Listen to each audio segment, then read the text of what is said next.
Damn, bro, a giant monster, and all I've got is a sword. It'd be awesome if a metal bar suddenly turned into a badass weapon, and yeah, that's exactly what happened. This guy forged a crazy weapon that looked just like something straight out of Power Rangers. He took down the monster with a single shot, but it'd be pretty awesome to have a robot made too. Sure, why not? The knights thanked him and begged for more help, but he didn't want to help anyone. It was way too much trouble. He simply walked away while the knights were still terrified. They ran around screaming for help. Meanwhile, this guy casually forged a gigantic sword out of nowhere. Bro, that sword is twice his size. But wait, how did we even get here? I'm already lost. Basically, the world of a Ghost Labyrinth game merged with the real world. People awakened incredibly powerful abilities. Others tried using modern weapons to explore the dungeons, but this guy went completely against the norm and chose the worst class possible, craftsman. He had such an intimidating aura that he ignored everyone around him. He knew exactly what he wanted to do and didn't care what anyone else thought. Then he finished forging a sword and was all happy about it. At that moment, this bastard system suddenly alerted him. Someone, his sister, was asking for help. He sprinted there like a madman. When he arrived, there was a tiny blue Tinkerbell floating there. On the other side, the guards were startled by his scream.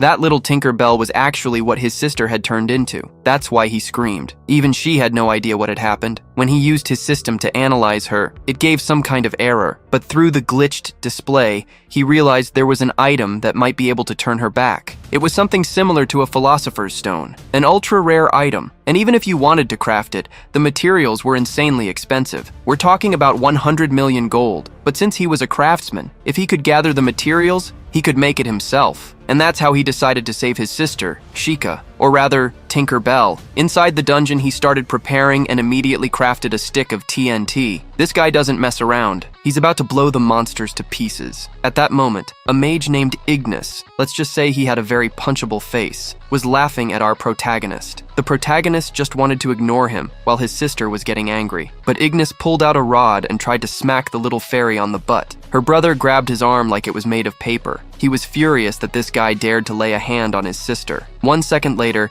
Ignis fired off a spell. He smugly assumed the protagonist had been vaporized, but the protagonist casually blocked the attack with nothing more than a stick of TNT and a bottle of water. This guy is seriously badass. He immediately started crafting another item. Meanwhile, Ignis was practically wetting his pants after seeing that the protagonist's level was 999. Ignis screams in disbelief, questioning if his level is really 999. He then insists it's impossible, since that's the game's max level and an artisan like him shouldn't exist. Suma explains that, just like potions, crafted items are also enhanced according to the player's level. Hearing this, the mage's companions mutter among themselves, wondering if he'll really lose to an artisan. Ignis then wonders aloud if he's really about to lose the fight. Then he refuses to accept this possibility and conjures a huge magic circle. With all his might, the mage shouts the name of the spell, Earthbreak, to annihilate his opponent. The cave floor shatters in an explosion of energy, sending rocks flying everywhere. Even amidst the chaos, Suma swiftly dodges all the debris flying his way. After the attack ceases,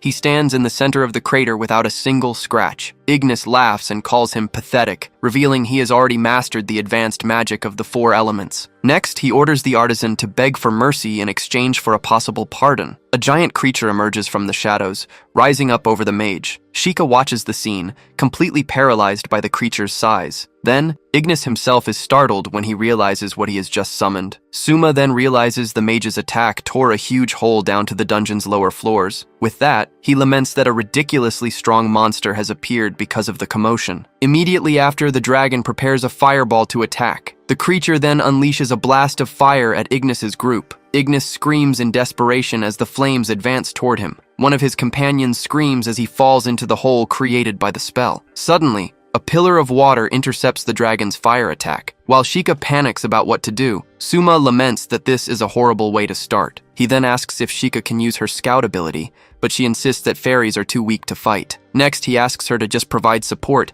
and find the creature's weak spot, and Sheikah readily agrees to the mission. With that, she flies toward the dragon while dodging the fire attack. Then, she activates her ability to find the monster's weak spot. The narration explains that giant monsters always have a weak spot on their bodies, and finding it is a scout's job. As soon as the analysis is complete, gate, she shouts that the weak spot is at the base of the dragon's tail. Arriving at the location, Suma confirms he understood and prepares his attack. With that, he throws the bomb, which explodes right on the dragon's weak spot. Even with the attack, onlookers comment that it's not working and that the monster is just too monstrous. Suma then states that it's enough, as his goal is the rare item obtained by landing a critical hit on the weak spot. Next, he announces he will create a vibrating spear and combine his mini mining bombs into one large bomb. Then, he reveals he will fuse it all with a dragon scale to perform a triple creation. An intense light envelops the area as the new weapon is forged. As the light dissipates, Suma emerges holding the draconic pile bunker. The dragon charges furiously at him, ready for the final attack. Without backing down, he readies the weapon to intercept the creature's charge. He then apologizes to the monster, but states that this is the end. An ammo casing falls to the ground, indicating the weapon has been fired. The projectile pierces the dragon's body, dealing massive damage. Suma is surprised to see his weapon did enormous damage. Ignis's group watches the scene in complete shock, and the other adventurers are also terrified by what just happened. Sheikah cheers excitedly, shouting that he did it, and that's the Suma she knows. Then, he looks into the hole and hears a voice calling from down below. Ignis begs for help, and Suma asks why he didn't escape using his magic. The mage explains he used all his mana on the last attack, and Suma concludes that he's an idiot. Suma says he can save him, but it won't be for free, demanding a sincere apology to Sheikah first. Desperate, Ignis apologizes profusely for his behavior, repentant for his rudeness and poor judgment. Next, he says he wants one more thing, explaining that if he leaves him there, he won't earn a single gold coin. With that, he demands the mage hand over all the money he has. Once the deal is struck, Suma thanks him for the business, but warns there won't be a next time. Then he approaches a portal with his weapon at his side. Suddenly, he collapses against the wall in exhaustion, and Sheikah shouts his name. He then admits he's exhausted and has reached his limit, but is interrupted by an approaching group. One of the adventurers explains they were watching and were impressed, and Suma asks what they want. With that, the man asks if he would be willing to sell the weapon he just used. The adventurer offers 300,000 gold for the weapon, and an excited Sheikah yells that they should sell it immediately. Suma wonders if the weapon is really worth that much, thinking an item like that could be obtained just by gathering resources. The man denies it, explaining it's impossible to get an item with stats as insane as that plus 99 draconic pile bunker.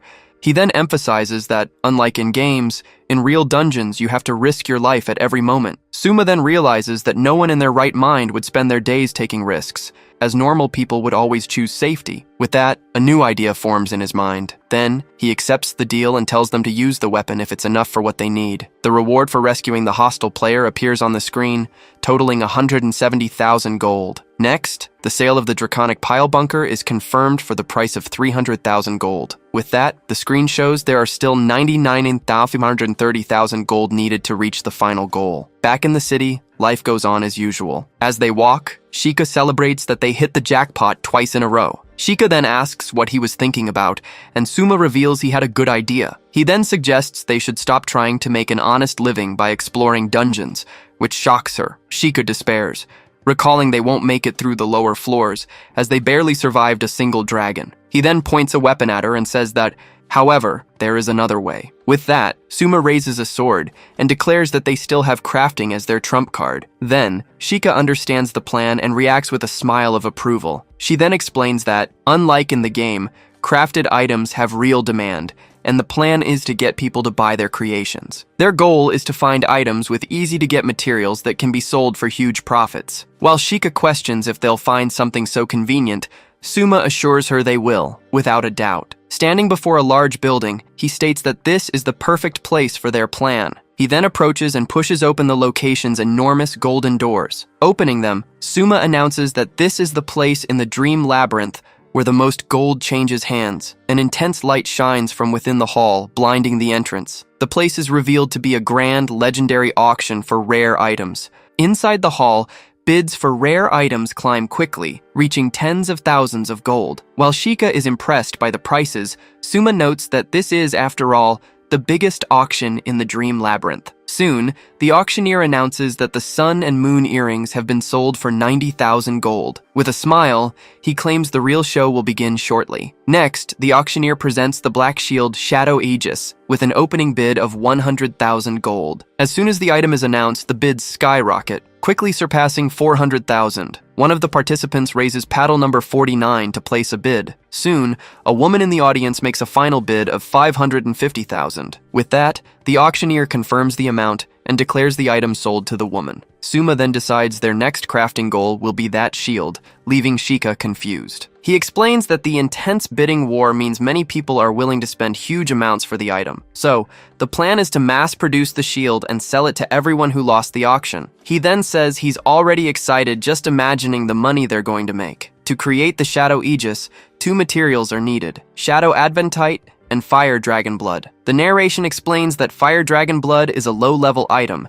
and they already got it in the previous fight. To get the Shadow Adventite, they decided to go to the second floor of the labyrinth. Soon, he spots an adventurer with low mana and approaches him with an offer. Next, Suma offers one of the mana potions he crafted himself. He then asks for 1,000 gold for the potion, but the adventurer complains he's being completely ripped off. With that, he thought that since he had the chance, he might as well make some extra cash off other adventurers. Since the strategy worked surprisingly well, he might have gotten a little carried away with the sales. Even with the buyer complaining about the price, Suma insists that it's a fair value. He then explains that using that item lets you easily get past annoying traps. As the bids rise and fall, Shika comments that things are really heating up. Suddenly, she notices a strange movement approaching from behind them. At that, Shika screams Suma's name to warn him of the imminent danger. A pack of fierce monsters comes running down the hallway toward them. Then, the 2 adventurers scream in terror as they face the threat. Suma then regrets getting too distracted by haggling over prices, and now he has to run. With no time to think, one of the monsters leaps toward them to attack. As he flees, he realizes the monsters are still chasing them relentlessly. Shika suggests it would be faster to defeat them, but Suma says there are too many, and it's dangerous for her in the crossfire. As they continue to flee, he despairs upon realizing they've reached a dead end. With a smirk, he reveals that's what the monsters were supposed to think, preparing his creation cube. Soon, he summons a gigantic weapon called the Explosive Hammer to face the pack. Next, he yells that in a narrow space like this, he can finish them all at once. With that, he strikes the pack with a powerful blow that unleashes a wave of energy. The energy surges down the hallway, annihilating all the monsters in its path in one go. After the battle, he asks if Shika is okay, and she replies that it was good they found the perfect spot for the attack. As he laments the wasted time and gets ready to move on, the floor begins to give way beneath his feet. Suddenly, the floor shatters completely, and he starts falling into the hole. Unable to get a grip, he screams as he plummets through the newly opened hole. After the fall, he lands on a lower floor, groaning in pain from the impact. Lying on the ground, he regrets messing everything up and admits he'd be dead if he were outside the labyrinth. Then he realizes he pulled the same stupid move as Ignis by breaking the floor with his own attack. Shika yells his name as she falls into the darkness to reach him. As soon as she reaches him, she asks if he's okay, and Suma replies that he barely survived thanks to the hit point system. In the darkness, Shika asks where they are, and he says they need light first. With that, he uses his creation cube to forge a lantern. Then, he holds up the lantern and says it's time to see if they'll find demons or snakes. The light reveals a large, mysterious room with big capsules lined up on the walls. Not understanding what happened there, Suma guesses that given the game's setting, it must be the ruins of an ancient civilization. Suddenly, a metallic sound from a nearby passage catches their attention. At that, Shika screams and points at something she just saw in the darkness. He turns in the direction she's pointing and identifies the creature there. He then reveals it's one of FO's classic event bosses from the Grand Guignol series. Shika wonders if monsters like that exist here too, and Suma concludes the labyrinth is completely insane. From its design, he deduces that it's Grand Guignol Eve, an especially dangerous monster from its series. Shika then asks what they should do, and Suma begins to analyze the situation. He then asks her to wait a second and says he's going to investigate the creature up close. With a smile,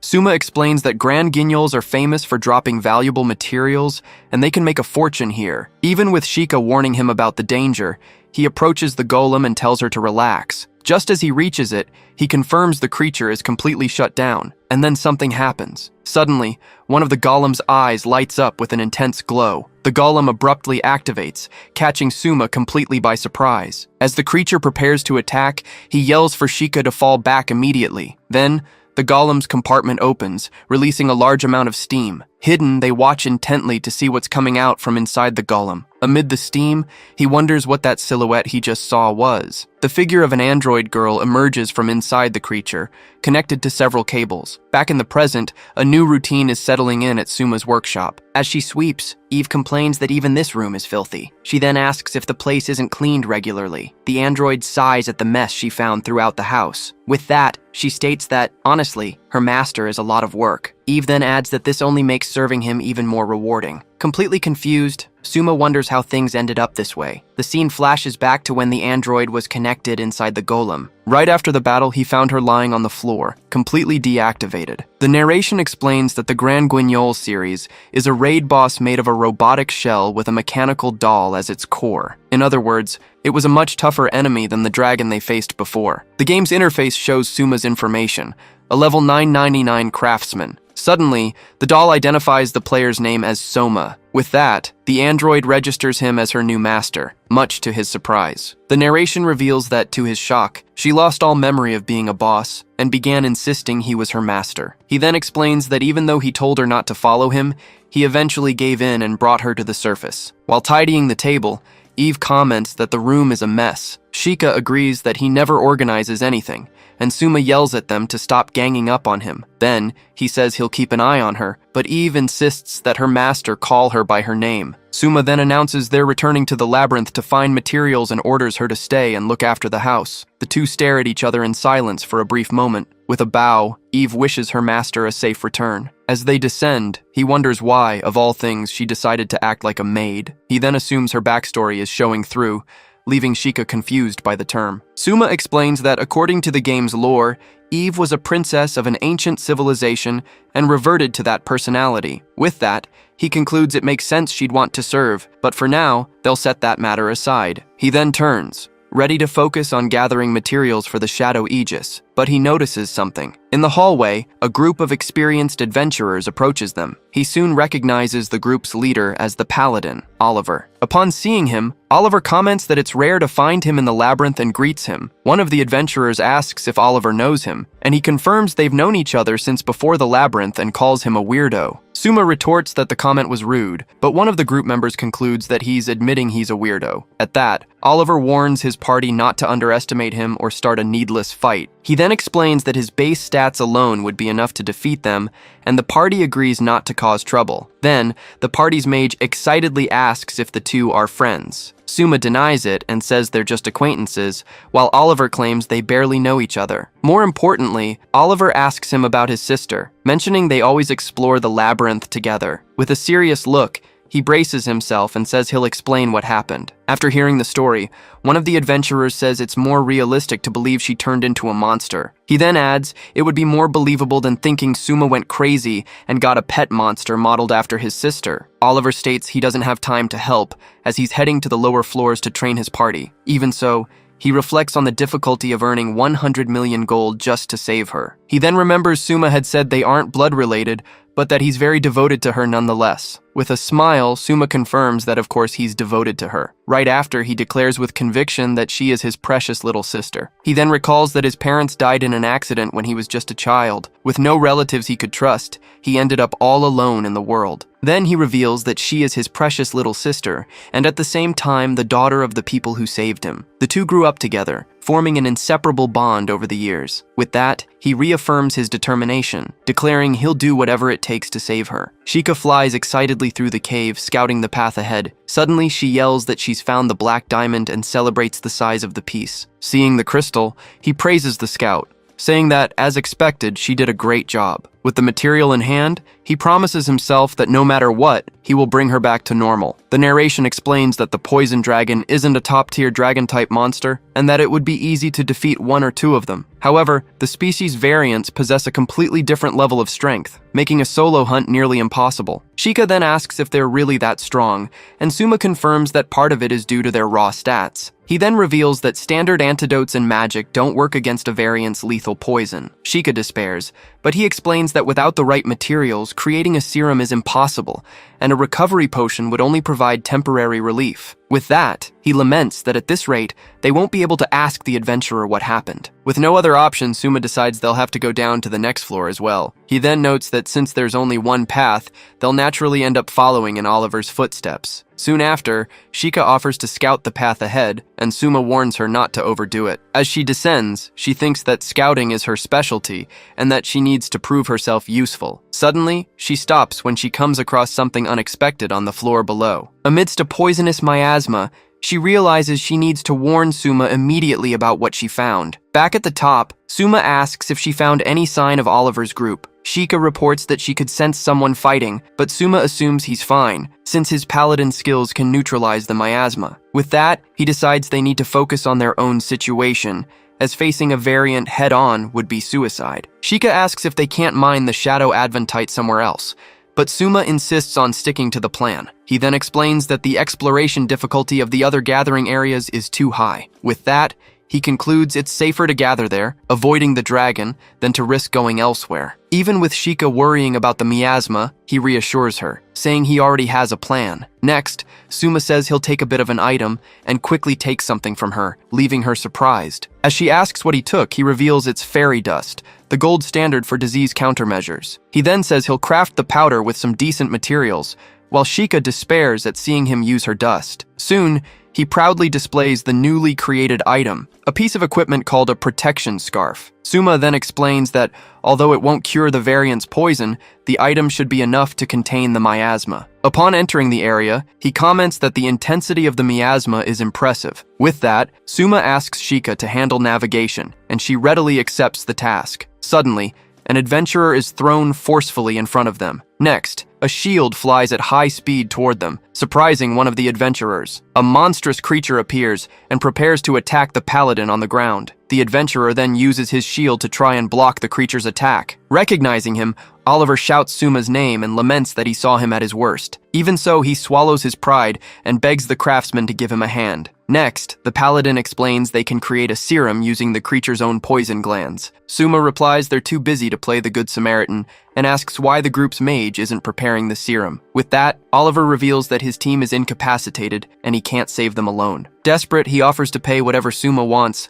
insisting he can't let them die. He then resigns himself to the situation and just sighs at the request for help. With a smile, Suma states that if there's a reward, it's a different story, and decides to help Oliver. Hearing the response, the paladin shouts a thank you for his acceptance. Soon after, Oliver uses a skill that creates a light barrier to defend himself. The monster recoils for a moment from the impact of the light barrier. The creature then watches the group, preparing for a new attack. Next, the monster fires a blast of poison at the paladin. Suddenly, an adventurer invokes the skill Giant Shield to protect everyone. The energy shield completely blocks the creature's poison attack. An adventurer appears and charges forward to attack the monster with his sword. He then lands a direct blow against the creature's face. At the same time, Oliver throws an item towards the battle. Suma reveals the item is a flashbang and tells the creature not to be shy and to take the full impact. The light from the explosion completely blinds the monster. With that, Oliver shouts as the light hits him head on. Next, he attacks and breaks the monster's horn with his sword. Oliver then shouts that he's counting on Suma to make the serum,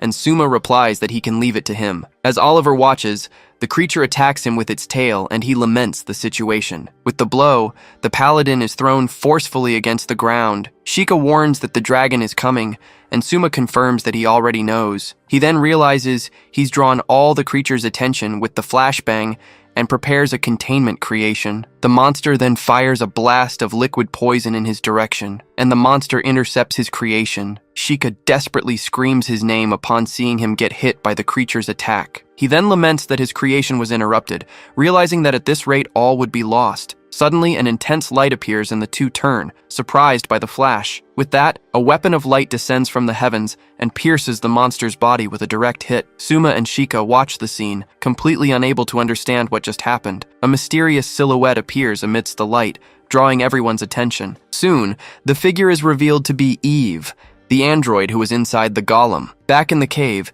Eve appears before the defeated monster, leaving Suma confused. He then wonders why she's there and if her boss memories have returned. He quickly concludes this is bad, as they have no way to fight a raid boss in their current state. Even without her giant robot, the android prepares to attack with a blade. Suddenly, Suma feels cornered by her intimidating presence. Then, she holds out her hand and gives him an item. surprising him. Confused, he asks if the red scarf she handed him is his. Eve then explains she only came to return the item he had forgotten. Completely bewildered, Suma thanks her, but she says there's no need as this is also a maid's duty. Sheikah sighs in relief at the unexpected turn of events. While Sheikah laughs, Suma thanks her for coming all this way just to deliver the item. Eve then explains that the item had torn without him noticing, so she took it to mend. She then asks her master and his sister to continue relying on her, and Suma agrees. Suddenly, the creature gets up, ready to attack again with full force. With the monster before them, Suma hands Eve an item and tells her to handle the rest. Eve then declares that forcefully eliminating insolent fools who bare their fangs at her master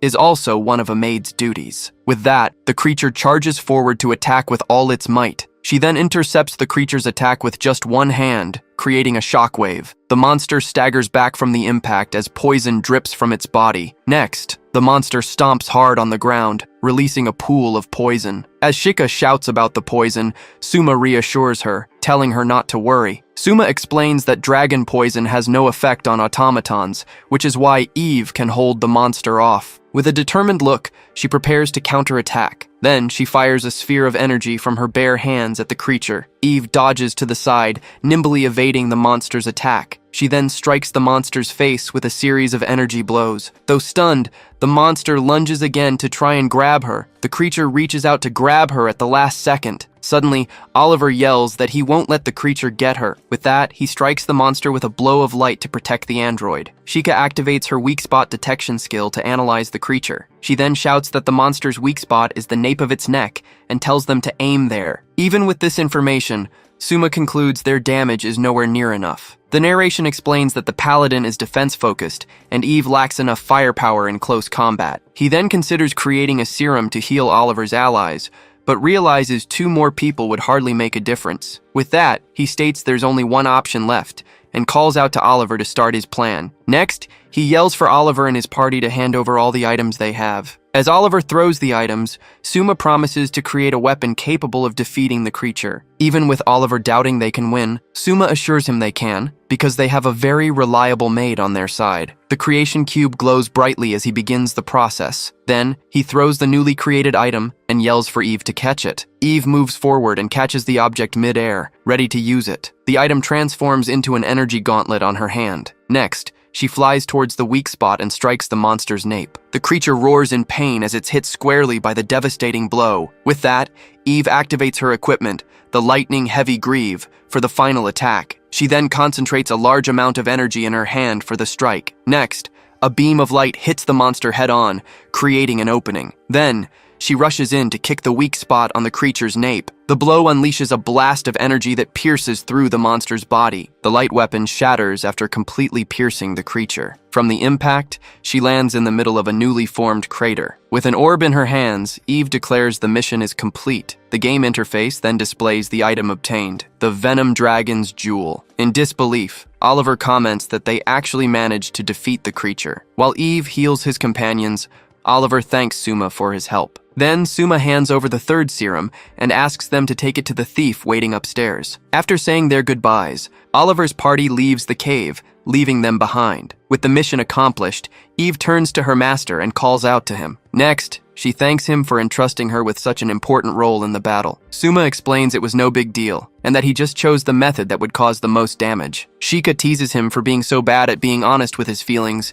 and he just tells her to shut up. He then declares that if Eve is going to be his maid, she'll have to do her part as a combat force so the 3 of them can earn 100 million. He then says that if she doesn't like the idea, she can just find a new master to serve. With a smile, Eve accepts the condition and tells him to leave everything to her. The screen displays total sales of 45,000 gold and the 300,000 gold reward for rescuing Oliver's party. The interface then shows that 190,000 gold is still needed and displays the rare materials obtained on the journey. A special note then informs that the automaton maid, Grand Guignol Eve, has officially joined the party. Elsewhere, a luxurious mansion stands out in the urban landscape. A man reports to his lady that the artisan has gathered the materials for the Shadow Aegis and that it's only a matter of time until mass production. The woman then comments that she thought he was nothing more than a mere artisan, but that he's not so bad after all. With a smile, she decides that, in that case, she'll have to teach him his place. A few days after the battle, a buyer shouts that the item is splendid. The adventurers admire the Shadow Aegis Plus 99, amazed by an enhancement rank they've never seen before. With that, the buyer hands over a bag with 400,000 gold as payment. Suma thanks Rudd, but he insists on knowing how the craftsman got the item. He replies that it's a trade secret and offers to track down any other gear they want. The narration explains they mined a ton of black diamond, enough to create 5 Shadow Aegis shields. So they chose to sell the shields to the mid-level explorers, who lost the bidding war at the auction. The plan allowed them to avoid auction fees and also make new business contacts. Next, Suma reveals he found a rare weapon along with the Shadow Aegis materials. He then presents the Cursed Poison Longbow, a special model crafted with the Mutant Dragon's Jewel. Even though the buyer laments he can't afford it, Suma offers to introduce him to people who might be interested. The man reveals there will be a gathering of hunter explorers who would kill for a bow like that. In exchange for the information, he asks for priority in buying the next rare weapons, and Suma accepts the deal. Outside, a voice excitedly calls for her older brother, Suma. Shika asks how the sales went, and Suma replies that they were obviously great. He then reveals he sold 2 of the 5 Aegis for 750,000 gold, and that at this rate, they'll reach 1.5 million soon. Suddenly, Eve approaches, carrying a heavy backpack. Eve greets him back and comments that his business seems to be going very well. Shika celebrates that the sales are amazing and that they'll soon hit 3 million. With a serious look, Eve reminds him that 3 million is only 3% of their final goal of 100 million. Suma agrees that at the current pace it will take time, but reveals he already has the next step in mind. He then decides to save the plan for later and asks them to focus on selling what they have on hand. Next, Suma shows off the bow and says he already has a buyer in mind to fund the next step. The hunters' gathering takes place in a village built atop a giant tree. At the event, a full line of essential items for hunters is on display. With that, Suma invites everyone to come closer and take a look at his products. He then announces that the main attraction of the day is about to be revealed. Soon, he presents the Cursed Poison Longbow, sending the crowd into a frenzy. With a smile, he approaches one of the hunters and suggests that, at his level, the weapon would be a perfect fit. The hunter awkwardly backs away, stammering that he doesn't need the weapon right now. Suma realizes something is wrong when even the simplest hunting bows aren't selling. Other vendors comment that they can't sell even a basic bow. Soon, he realizes the buyers aren't uninterested or hesitant. The narration explains it's as if they're afraid of what would happen if they bought something from him. Suddenly, a man in the crowd shouts and calls him a pipsqueak, pushing his way through the others. The hunter, a predator named Hayato, questions who gave him permission to set up a shop there. Suma remains silent, just observing the newcomer's provocation. Hayato then asks who he thinks he is, stating he doesn't recognize his face. With a serious look, he introduces himself as Suma, a craftsman, and asks if he needs anything else. Hayato laughs and says the craftsman class is just a fancy way of saying jack of all trades. Even facing the insult, Suma just comments that it's been a while since he's heard that reaction. Next, Hayato convinces the others to buy weapons made by him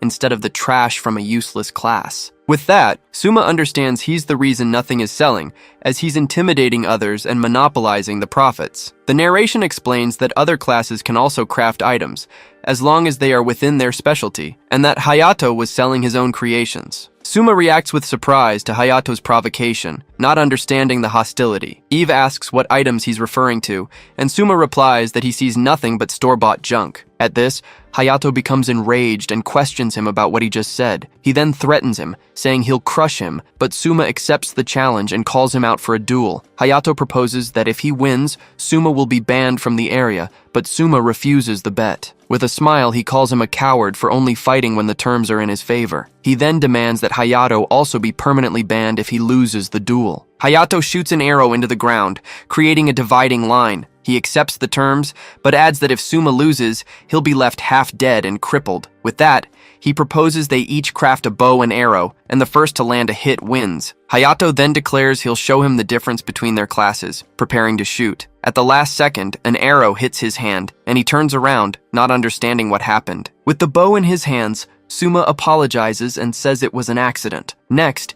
he reveals that his bow has auto-aim and can't miss. Then, Suma complains about wasting rare materials on this nonsense, explaining they were for a client, and now he'll have to buy them again. Meanwhile, Hayato runs exhausted through the forest to escape his humiliation. Upon reaching the village, he swears he won't forgive him for making a fool of him in front of everyone. With that, Hayato yells that Suma will regret this and activates one of his skills. He then uses the skill Call of the Beast to summon a creature. As a group of explorers panics, screaming to run from the monsters, another adventurer insists they need to fight. Then, the android Eve moves forward and neutralizes one of the creatures with a single strike of her blade. Eve turns to Suma and asks what's going on, and he replies that the attacks seem too coordinated to be natural. From a distance, Hayato deduces with a smile that this is the work of the predator he met earlier. At this, Shika asks if the enemy intends to get banned, but Suma clarifies it's likely just a distraction. The boy in the red scarf then concludes that the real target is somewhere else,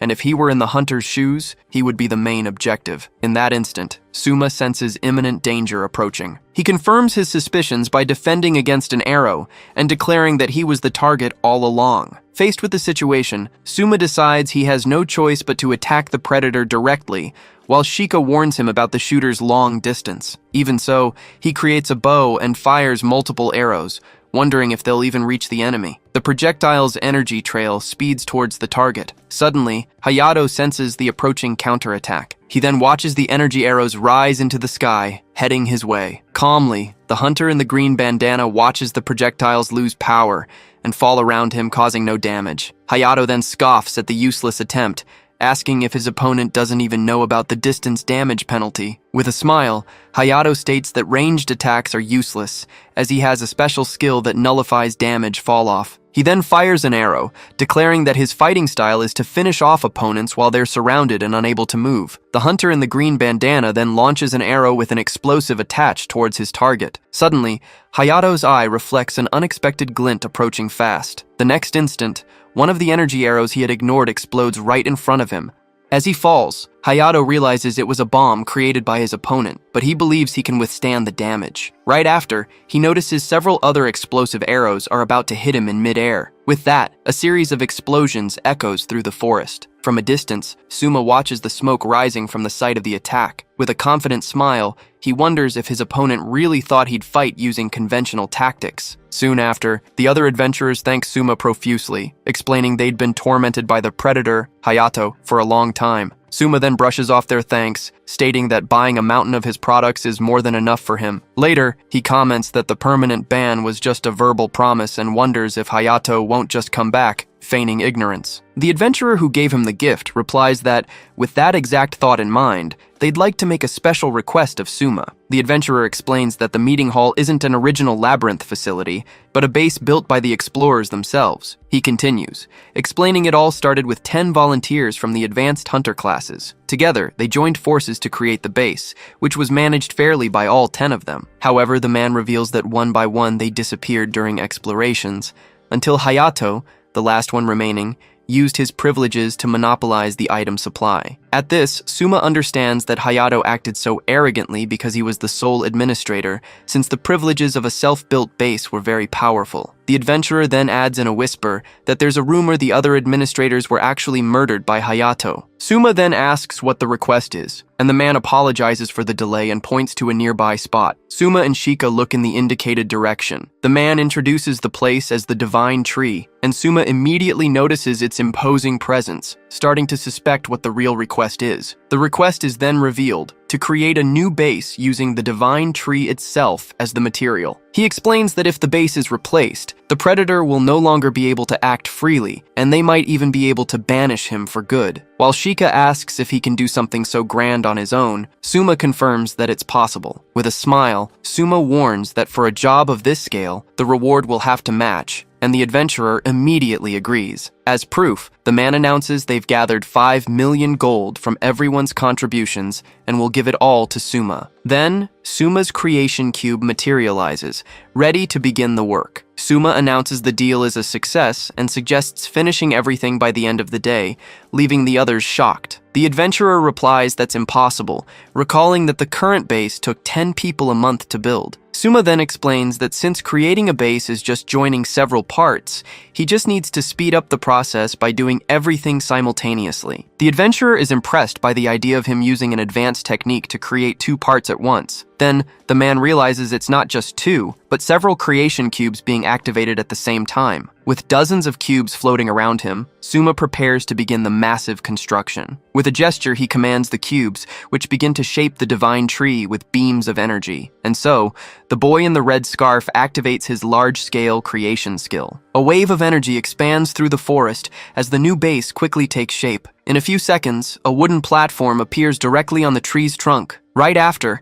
an access bridge materializes, connecting the structure. Finally, a complete structure with an elevator appears, integrated into the tree. Before everyone's shocked eyes, Suma announces that the construction is complete. Elsewhere, Hayato falls to the ground, unable to believe what just happened to him. Suddenly, a mysterious figure approaches and reveals they've been watching Hayato the whole time. The mysterious figure laments that Hayato was defeated so easily, calling the effort of killing the other administrators for him a waste. Even as Hayato tries to beg for his life, an energy spike rushes towards him. The weapon then strikes him dead on, making him scream that this has to be some kind of mistake. As the hunter in the green bandana agonizes on the ground, the figure on the tree branch declares they will make good use of his life, and ironically says, "No thanks are necessary." First, the system details the sale value of items like the Shadow Aegis and the Divine Bow Brahmastra. Next, it displays the total sales made to explorers of the Hunter class. Then, the screen summarizes material costs,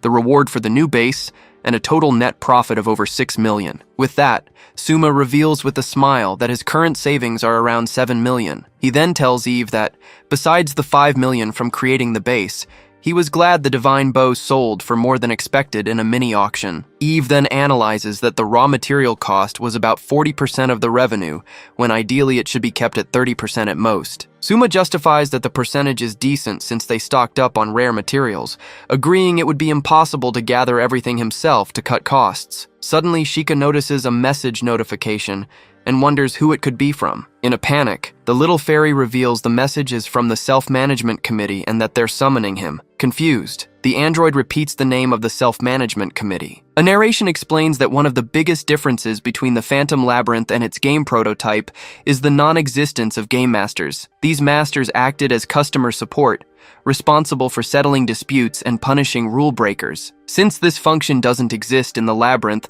a voluntary organization was created by the explorers themselves to maintain public order. This organization is the Phantom Labyrinth's Self-Management Committee, which Suma begins to comment on. He then points out that the predator from the other day acted without any restraint, leading Eve to question if the committee really works as it should. Suma comments that the labyrinth scale is too massive, and Eve adds that, at best, the committee can only maintain order in the surface areas. At that moment, someone opens the door and enters the room. A man with light blue hair thanks the artisan Suma for his presence, who in turn replies that he was surprised by the sudden summons. As he settles in, Suma states he has always behaved like an exemplary citizen, but the man cuts him off, saying someone else will explain the details. Then, a woman named Ishtar introduces herself, commenting that she's heard rumors about him, but this is the first time they've met in person. As she walks toward him, Ishtar reveals that in the original game, he was the only level 999 artisan. She continues, stating that he was also the only player to complete every crafting recipe implemented in the system. With that, the woman grabs his chin and adds that since he never flaunted his skills, very few people knew his name. Letting him go, she concludes that it makes perfect sense he was able to forge the Shadow Aegis. Ishtar then sits down and reveals they went to considerable trouble to investigate him thoroughly. It soon becomes clear that she was the one who bought the Shadow Aegis at the auction,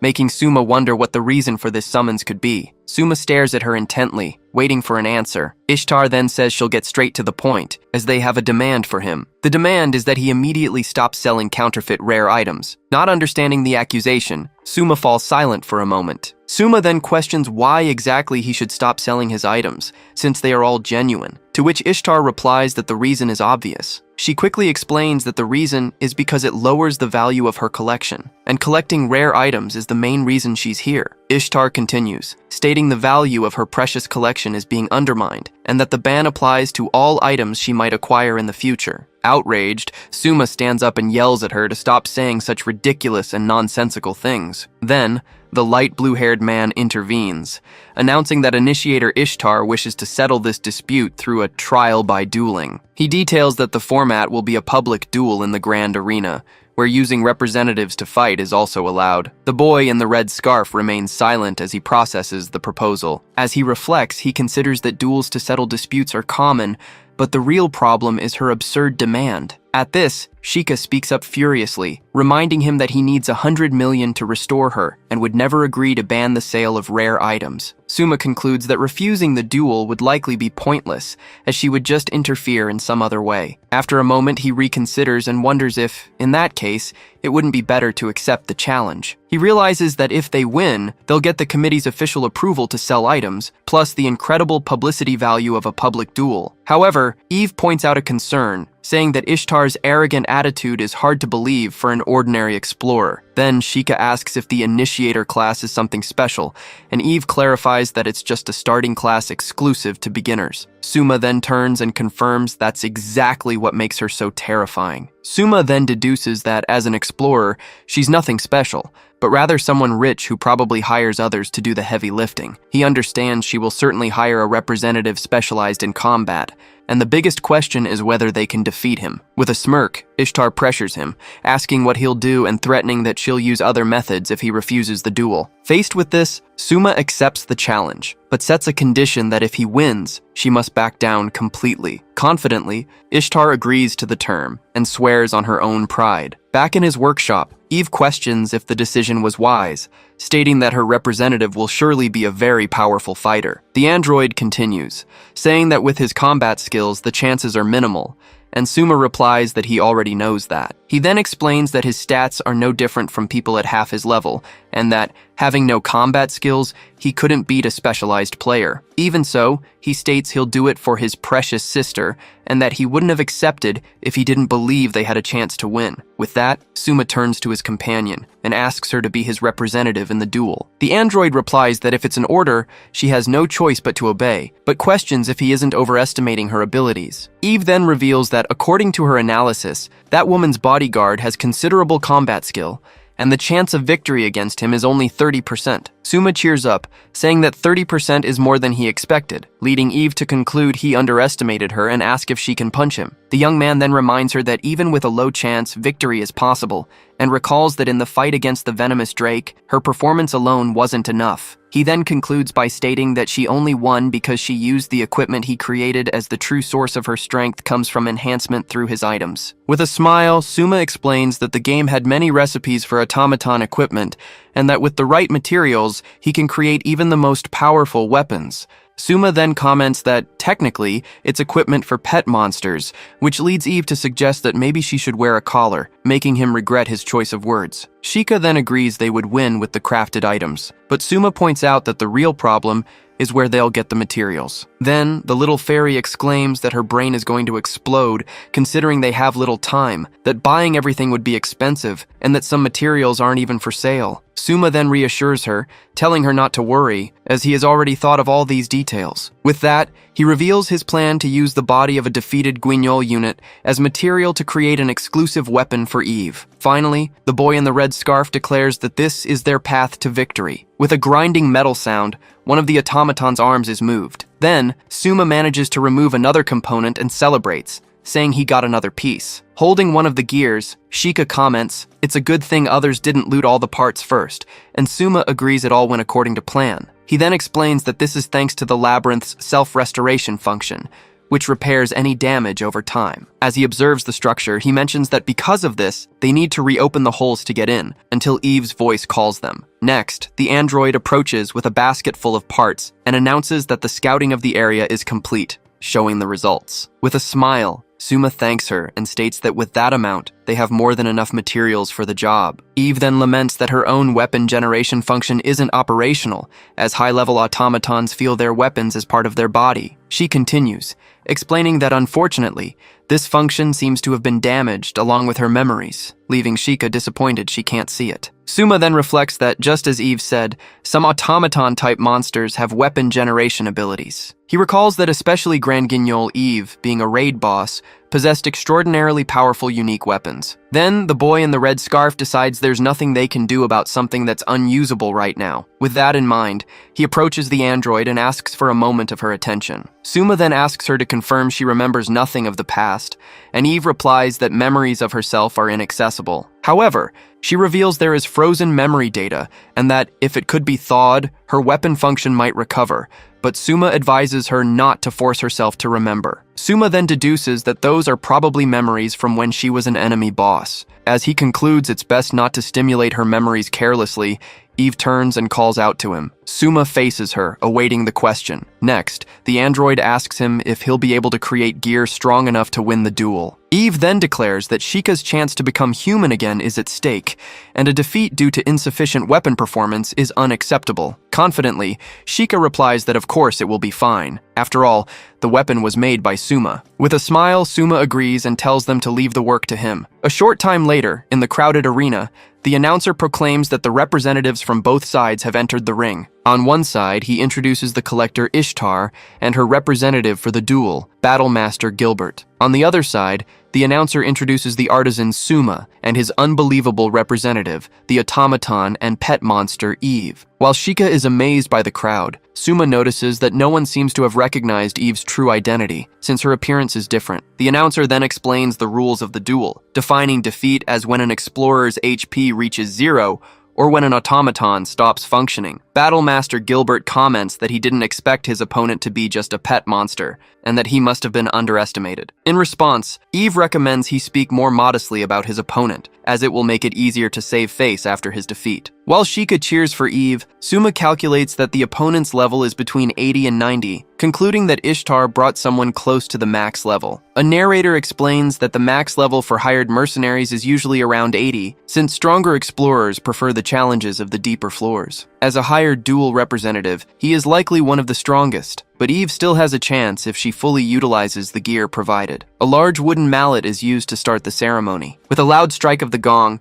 the start of the duel is announced to the entire arena. Immediately, Gilbert raises his massive weapon for the first strike. Eve then positions herself to take the direct hit. Then Gilbert strikes the ground and yells for everything to shatter. The impact of the blow raises a huge cloud of dust in the center of the arena. From the stands, Suma shields his face from the wind generated by the explosion. The announcer questions if the duel is already over with such a powerful attack, while Ishtar and her followers watch, protected by a barrier. Gilbert stares into the dust with disdain, awaiting the result of his attack. Amid the smoke, Eve reveals herself completely unharmed, protected by the shadow aegis. Ishtar watches the turn of events in the arena with a subtle smile. Next, Eve activates the shield's special ability, Petrification Wave. Battlemaster Gilbert braces himself for the energy's counterattack. As the energy advances, the announcer explains that a counterattack like Petrification would result in immediate defeat, as there are no allies to heal him. However, Battlemaster Gilbert channels his own energy to resist the effect. Then he reveals an item on his wrist and shouts that he came prepared, stating that negative effects won't work on him. With that, Eve dodges another blow, discards the shield, and declares that now it's her turn to attack. Then, the android equips a blade unit on her arm and a flight unit on her back, hovering in the air. Thus, she dashes at high speed toward her opponent. Gilbert then positions his massive sword to defend against the impending attack. The two weapons clash in a direct impact, creating a massive collision of metal. The clash of blades creates an explosion of energy that lights up the entire arena. After the impact, she realizes Gilbert has disappeared and wonders where he could have gone. Suddenly, Gilbert reappears behind her, catching her completely off guard. With a swift movement, the android defends herself with her blades. From the stands, the little fairy watches the scene up close, completely shocked. Despite the attack, Eve notices her blades shattered against the opponent. Next, she retreats and lands at a safe distance as her equipment dissipates. With two new daggers in hand, Gilbert warns her, saying that if she wishes to admit defeat, now would be the time. Even so, the android holds firm in her combat stance. From the stands, Suma reassures the little fairy, telling her everything is okay. Back in the arena, Eve thanks him for the concern, but states there's nothing to worry about. With a smile, Suma declares that the real battle begins now, with the activation of the overload weapon. At that moment, Eve focuses as a new weapon begins to materialize around her. Looking at the new weapon, Gilbert says the real fight starts now and prepares to attack. With a swift move, he throws his 2 daggers toward his opponent. Eve then faces the weapons coming her way, completely focused. Then, she easily blocks the daggers with her enormous mechanical arm. In response, Gilbert summons a massive dark energy sword. With the weapon in hand, he charges forward, yelling that he'll have to see her power for himself. The android then readies her mechanical arms, which start glowing with energy. Eve then fires her fists like projectiles, which collide directly with her opponent's attack. The collision of the 2 forces creates a massive explosion in the center of the arena. Surprised, Battlemaster Gilbert sees his energy spear crack from the force of the impact. Next, he draws an axe to strike her, but it has no effect. Confidently, the android declares that this arm is her master's masterpiece. Finally, she states that there's no scenario where this weapon can be overcome. With her eyes locked on the target, the android moves in for a direct confrontation. Then, her mechanical fist collides with Gilbert's gauntlet, which shatters on impact. The Battlemaster stumbles back from the blow, while in the stands, Ishtar watches him in shock. Surprised, Gilbert wonders if his equipment was destroyed by an armor-breaking attack. Eve then explains that they had anticipated his countermeasures, which is why her master entrusted her with this specific weapon. She then reveals it's an overload weapon, a type of armament that destroys equipment. The android comments that this might be an unexciting way to end a duel. She then picks up the Dark Aegis and says that for her young master's sake, he will help advertise the product. With that, petrification energy shoots from the shield toward her opponent. Ishtar watches the scene from the stands, completely shocked by the turn of events. The narrator then shouts, asking what just happened in the arena. He then announces it was a comeback with a simply overwhelming finish. The announcer then declares that the winner is the representative of the artisan Suma, the mechanical doll Eve. Ishtar then wonders how anyone could have predicted this ending, where the weakest class ended up winning. As 2 cloaked figures approach Gilbert's statue, the narrator declares that this was, without a doubt, the end of the duel. From the stands, Suma watches the duel's outcome with a faint smile. The narrator then declares that this moment marks the beginning of a new chapter in the history of the Phantom Labyrinth. A few days later, Sheikah calls out to Suma, impressed by the number of orders they've received. Sheikah asks if all of those are item creation requests, to which Suma confirms the duel was really worth it. With that, the little fairy celebrates that his true power has finally been revealed, saying he deserved to be more famous since the game days. Eve then comments that, setting her master's reputation aside, she has no complaints as long as sales are increasing. The android then warns that from now on, the master will have to work like a horse, but Sheikah intervenes, saying it's all for her, calling him dear brother. Eve argues that since she fought until she lost her arms, it's only fair he works until 5 or 6 of his are torn off, making Suma yell that he doesn't have that many arms. While the 2 argue, Sheikah watches the scene peacefully. In a calm moment, Sheikah, in her human form, turns to the 2 and begins to thank them. Suma and Eve watch her in silence during the moment of gratitude. Sheikah then promises to reward them when she's back to normal, but Suma says she owes them nothing, and that her smile is more than enough. Suddenly, a notification pops up, and Eve asks if it's another item creation request. Eve corrects herself, saying it's an auction completion notice, and Suma explains they listed the remaining items after the duel. Eve then concludes that with such a flashy performance in front of so many people, she figured the auction would be a success. The auction notification confirms all items were sold, but the buyer's identity comes as a big surprise. The list of auctioned equipment included items like the Great Obsidian Armor, the Mountain-Shattering Warhammer, and the Black Lotus Necklace. It is then revealed that all the items were bought by the same person, the initiator Ishtar. With a laugh, Suma understands the move and realizes that by buying everything for herself, she ensured the item's rarity wouldn't drop in the market. Beside him, both Sheikah and Eve react to the news with expressions of complete disapproval. Outside, Suma comments that rich people are on another level, but in the end, they landed a very profitable client. A summary of the bids shows the total sales, costs, and fees, leaving the remaining amount for the final goal at just over 89 million. Far away, the mage Ignis walks down a dark alley, cursing his own luck. Seeing a news report about the auction, he recognizes that this is undoubtedly the artisan from that day. He then complains that his life has been a mess ever since, as his companions abandoned him and he can barely explore alone. Suddenly, a mysterious figure appears and comments that the mage Ignis seems to be going through a tough time. The figure then offers his strength, a power sufficient to stand up to the artisan Suma. Though surprised to have his name recognized, Ignis quickly dismisses the matter. Instead, he demands the figure prove his words immediately, threatening him if it's a joke. In the next instant, the mysterious figure attacks him with an energy blade, piercing his body from behind.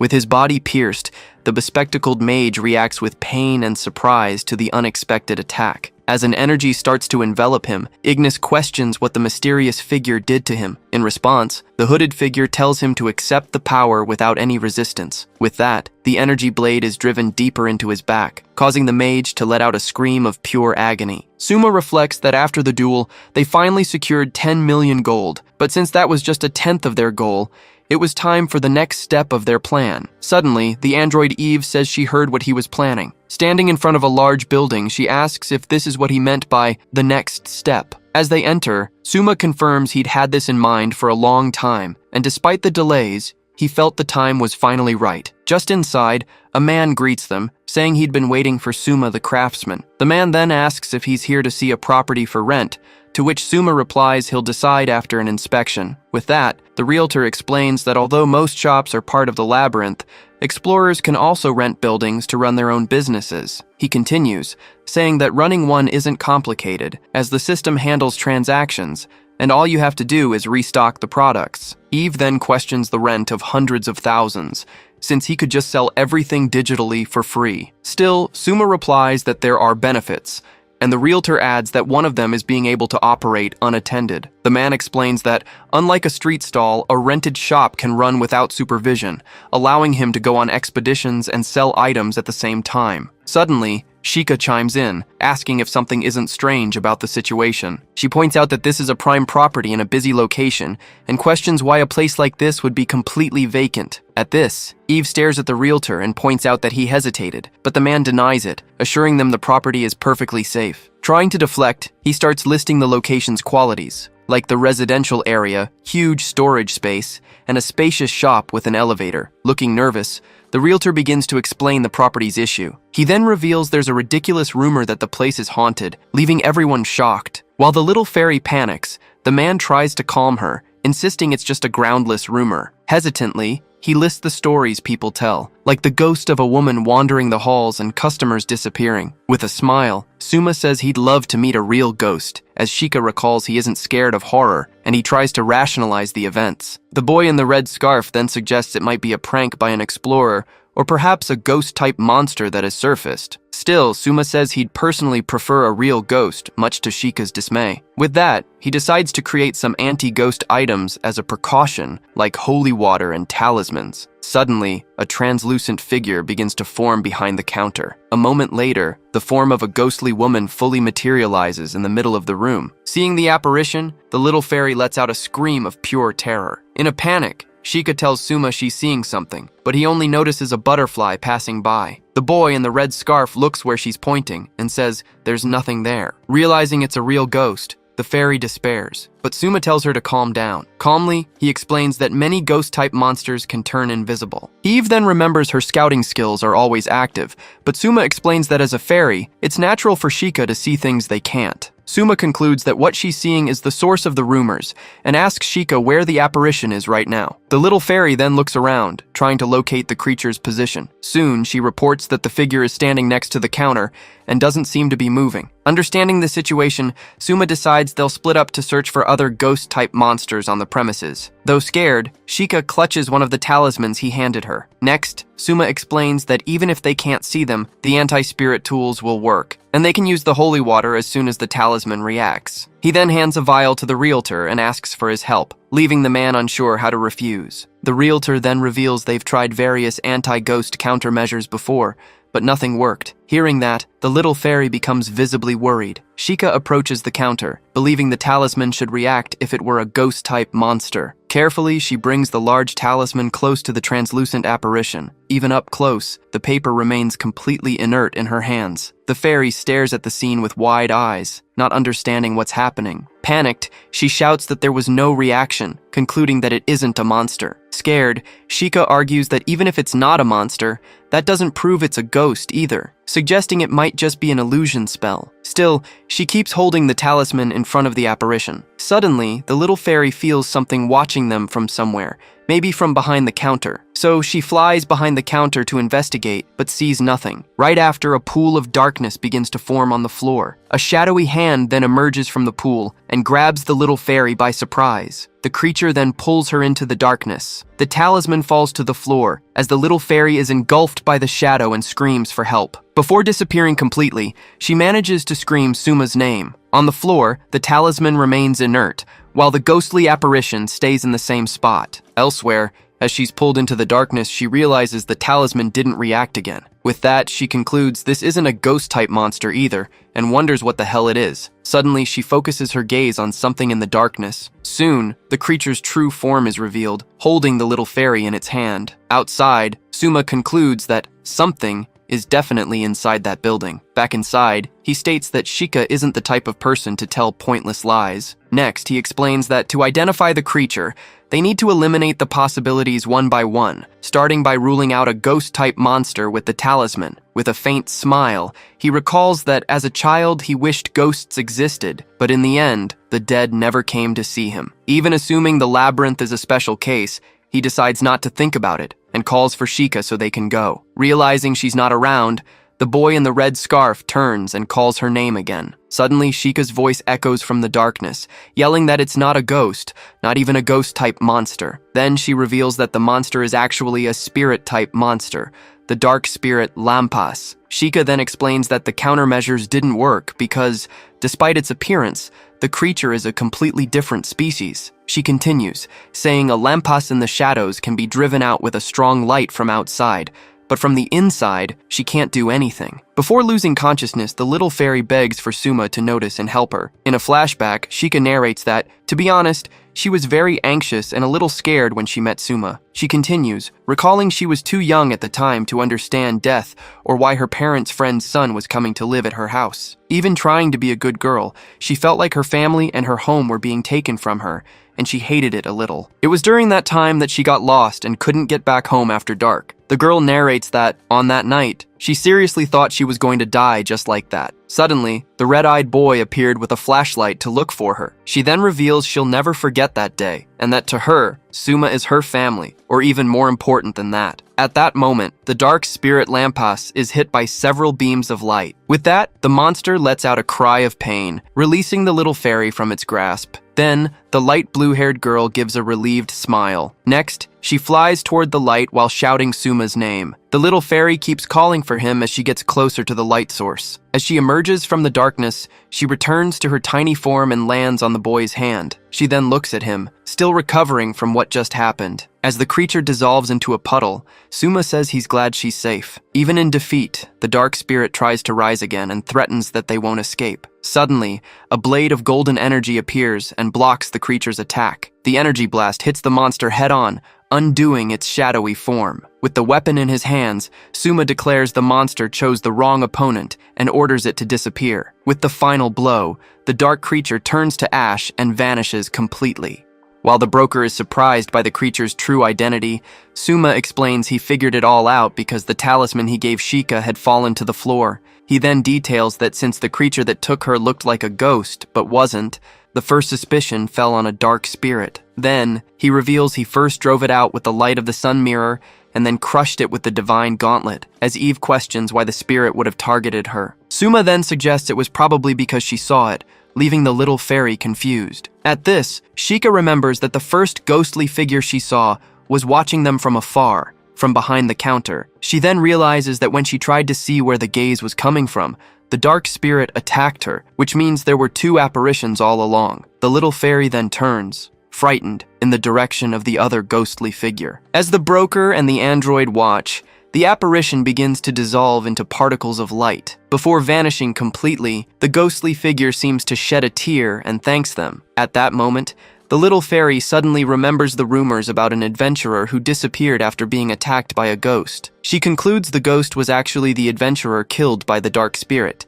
and that maybe he wanted someone to avenge him. Far away, in a dark place, a voice yells in disbelief that the dark spirit was defeated. Then the person questions why that happened, stating it wasn't what was supposed to occur. From above, another hooded figure laughs and shouts that it served them right. The hooded figure criticizes the plan, saying it was too indirect to hide a spirit in a shop to attack a craftsman. He then asks if the person is an idiot, and if it wouldn't have been faster to use their magic, to which the other replies that doing something so flashy on the surface would be dangerous. The figure then agrees the plan itself wasn't bad, as it's more effective to hurt those around the target to make them suffer. With a slight smile, he gets closer and closer. Revealing his face, he states that the failure to complete the job was disappointing, and introduces himself as Diablo. Afraid, the other figure calls him Master Diablo and asks why he's there without warning. Diablo then calls out the mage Ignis. Next, he turns to the predator Hayato. With a menacing look, Diablo asks if they've forgotten why he gave them power, and warns them not to disappoint him again. In response, Hayato stammers that he understands, and that next time he definitely won't fail. Suddenly, another voice tells Ignis to back off. The new figure declares that it's their turn now, and that the other should just watch with his tail between his legs.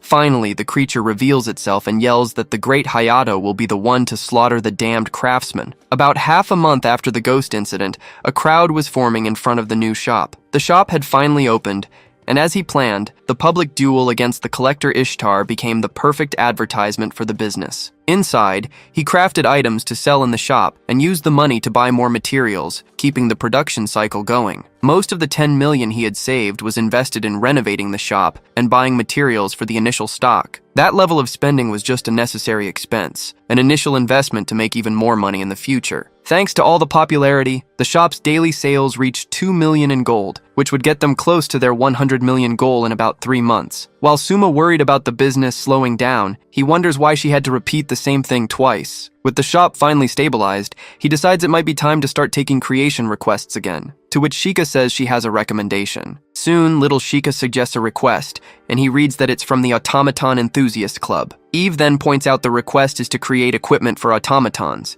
and since the reward doesn't seem worth it, she asks why Shika chose it. A little embarrassed, little Shika explains that this is something a bit personal for her. She then reveals that the club's president is a girl she used to explore with a lot, but hasn't been able to keep in touch with lately. With an expectant look, Shika then asks if he's going to say no. Without hesitating, Suma replies that he has no objections and agrees to take the request, much to Shika's delight. A short time later, the boy in the red scarf and the android sit at a table to wait for the client. While waiting, Suma worried about what kind of people they would meet, but Shika soon announces that the clients are approaching. Then, a figure starts walking toward their table. A cleric named Violet then approaches and asks if he is the explorer's older brother. At this, Shika greets her excitedly as Sumira-chan, making the cleric react with surprise that she used her real name. The cleric then asks if she's really Shika, and the little fairy confirms she had already told her in the messages, though the other didn't believe her. Still surprised by the situation, Suma asks the client to explain everything in more detail. Violet explains that they are basically an automaton enthusiast club, while the other clerics comment that the recent duel was amazing. Next, the club members approach Eve to closely analyze every detail of her mechanical construction. The cleric then reveals their goal is to dress their dolls in the best possible outfits, completely ignoring Shika's presence. The meeting continues at a table in the middle of the bustling square. From above, the feeling that something was watching the meeting begins to grow. Suma then senses a strange presence approaching and looks up. In that instant, Hayato descends from the sky in his new form and charges directly at the artisan. With a swift movement, the creature's claws grab Suma's head, but he resists the attack. However, the predator is thrown forcefully against the wall of a nearby building. As the dust settled, a crowd of people watched the scene in complete silence. With a victorious smile, Hayato yells that it served the artisan right. Lying on the ground, Suma recognizes the voice and wonders if a human could really have become a monster. Then, Hayato reveals he came back to kill him for good by abandoning his human body to obtain this new power. Suddenly, a wave of energy forms on the ground, right beneath the two of them. With that, the predator grabs Suma and carries him high into the sky,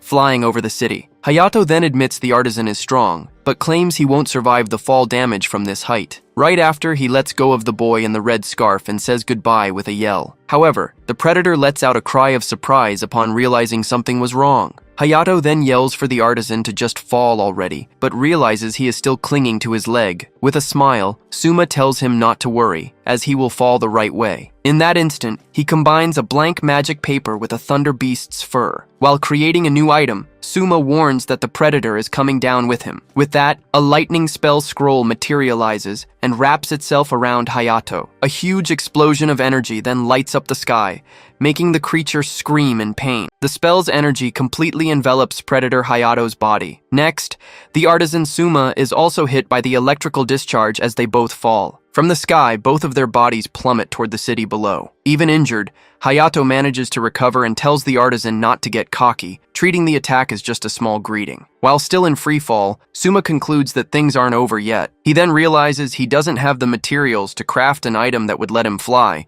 and that he'll have to improvise to reduce the fall damage. With that, he decides that anything is better than turning into a splattered tomato on the ground. Suddenly, as he was preparing his creation cube, a hand appears and stops him from falling further. The boy in the red scarf is then held firmly by someone else in midair. Soon he finds himself rescued by a paladin in full armor and another mysterious figure. Upon being saved, Suma recognizes Paladin Oliver, who immediately demands an explanation for what the hell happened. With a smile, the boy in the red scarf suggests they can talk once they're back on the ground. Suddenly, a communication call appears on his screen, interrupting the conversation. A familiar voice greets him, saying it's been a long time since they've seen each other. Suma reacts with surprise as he recognizes the person on the other end of the line. While observing the chaos through the window, a figure comments that the commotion was quite flashy, and that because of it, the surface is in total chaos. Then, the person turns around and asks him to explain everything in detail. Soon, the man introduces himself as the Runic Knight, Altair. Finally, Altair, a member of the Ghost Labyrinth's Autonomous Committee Combat Unit, demands the explanation be given right at that very moment. As the crowd runs desperately, a man laments that the rumors of a human turning into a monster were true. Amidst the panic, Violet gets annoyed and wonders how far the fleeing person got by selling their items. Then, the cleric yells that the entire city is in a panic and that they need to make way while Sheikah asks her to wait. With that, little Sheikah happily announces that the message is from Soma and that he seems to be okay. Right after, Eve warns Violet that it might be too soon to relax. The android then adds that things seem about to get complicated as a crowd of explorers forms in the street. In a room, Altair apologizes for summoning the artisan Soma so suddenly. Before him, Suma Sayotome waits in silence with his arms crossed. Then, Altair introduces himself as the commander of the Guardians and states that he has a few things to ask. Suma replies that he doesn't mind, but taunts him by saying the cape doesn't suit him. Suma's gaze remains fixed and confident. Altair's expression remains calm and analytical. With a smile, the commander just says that he expected that attitude. Then Altair explains he got the position for being the strongest volunteer on the committee, while Suma suggests he should have refused. Next, the commander gets straight to the point and asks about the Birdman monster, stating that Suma seemed to know what it really was. Altair states he doesn't care who the monster was, and demands to know if the story of humans turning into monsters is true. Suma is surprised by how quickly they found out, but the commander explains it was luck, since one of his subordinates was on the scene. Next, Altair reveals that rumors about monstrification already existed, making Suma wonder if other people have turned too. The commander then informs him that half of those rumors started with him, and Suma admits he wasn't really trying to hide his investigations. With that, he confirms he's been asking questions around the city to dig up clues on the matter. Altair concludes that after what happened, these rumors could become fact, and that mass panic will be inevitable. At that exact moment, the door bursts open and Violet enters the room shouting that the situation is bad. The cleric runs towards Suma as he turns to look at her. As soon as she gets close, she informs him that the material shops in town are in complete chaos. Outside, a crowd questions the stock of crystal lapis lazuli and complains about the price of elixirs. Amidst the chaos, everyone rushes to check the stock of scalding blood, determined to buy whatever they can. Facing the scene, Violet says the situation is obviously bad, leading Suma to ask if everyone is trying to buy materials for the Philosopher's Stone. He then realizes that the news about monstrification has spread, along with the information that the Philosopher's Stone can cure it. At this, Eve approaches and says she doesn't understand the situation, since only her master can actually create the item. The android finishes her thought, questioning how people plan to turn the materials into a Philosopher's Stone, even if they manage to gather them. Suma concludes their impulse buying is useless, since they haven't even turned into monsters, and defines the movement as panic buying. Then he realizes that if the stock runs out, he won't be able to help Sheikah anymore, making Violet ask what they'll do. He then mentions that the most expensive material, the elixir of Mercurius, costs tens of millions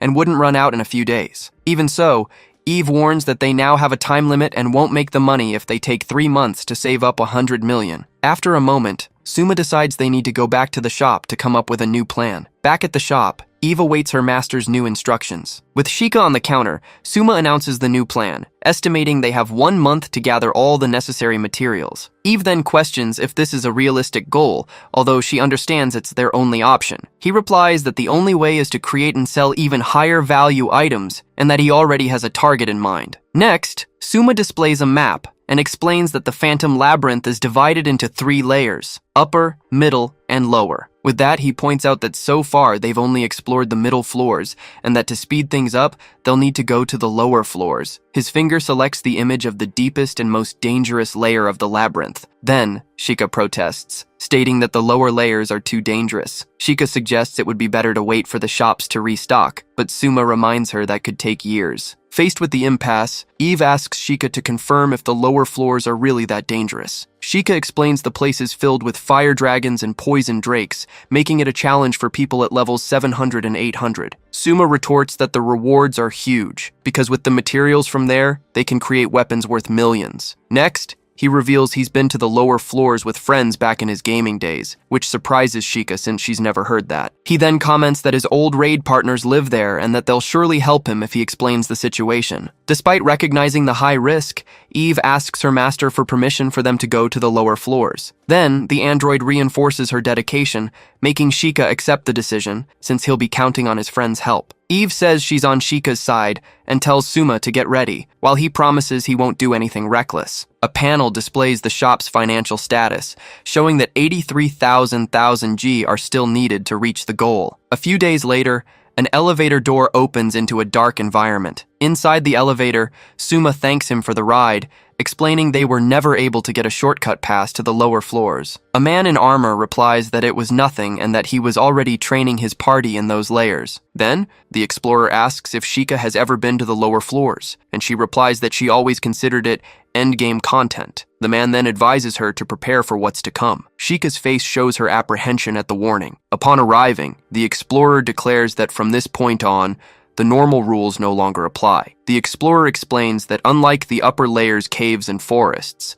the lower layers' environment is unlike anything found underground. Standing before an elevator on a floating island, Sheikah questions how they could explore a place where you need to fly to reach the next island. Little Sheikah is visibly shaken by the prospect of the challenge. At that moment, the explorer spots a creature and identifies it as a Quetzalcoatl, calling for Will at just the right time. The archer named Will then confirms the order and fires an energy arrow. As soon as the shot passes by the creature, the group's leader shouts for Mari and Kreutz to act. Next, the two of them race forward on a flying broom toward the monster. The pair manages to pluck 2 feathers from the creature in midair and celebrate their successful capture. The explorer notes there are many ways to cross the sky, but Suma steps forward and asks for a second to use the Quetzalcoatl feather as the main material. With that, he creates a custom boat made from the newly acquired feathers. Once on the boat, the group leader says his goodbyes and tells them he can only accompany them this far, but offers one last piece of advice. The final warning is that there are rumors of Diablo appearing in the lower layer, putting Suma and Sheikah on alert. As they move away, Eve asks what kind of monster Diablo is, and Suma reveals he's not a monster, but a human. He then explains that Diablo is a player killer, a serial killer who exclusively targets explorers. Finally, Suma concludes that while killing other players in the game wasn't a big deal, Diablo has now started killing real people in reality. Sheikah mentions she's heard of him, a veteran who knows the game's mechanics and abuses that knowledge, leading Suma to consider the situation problematic. Sheikah then worries about the possibility of other people turning into monsters and about their materials running out, while Suma agrees that the Predator's case can't be ignored. As he reflects on finding a way to reverse the transformation without the stone, a gigantic monster appears before the boat. The creature lunges forward and attacks the vessel with a vicious bite. With the boat damaged, Suma is stunned to recognize the creature as a wyvern grandis that has appeared at a terrible time. As the boat falls toward a lava mountain, Eve asks her master if he can stabilize it. Suma replies that the monster would just attack them again anyway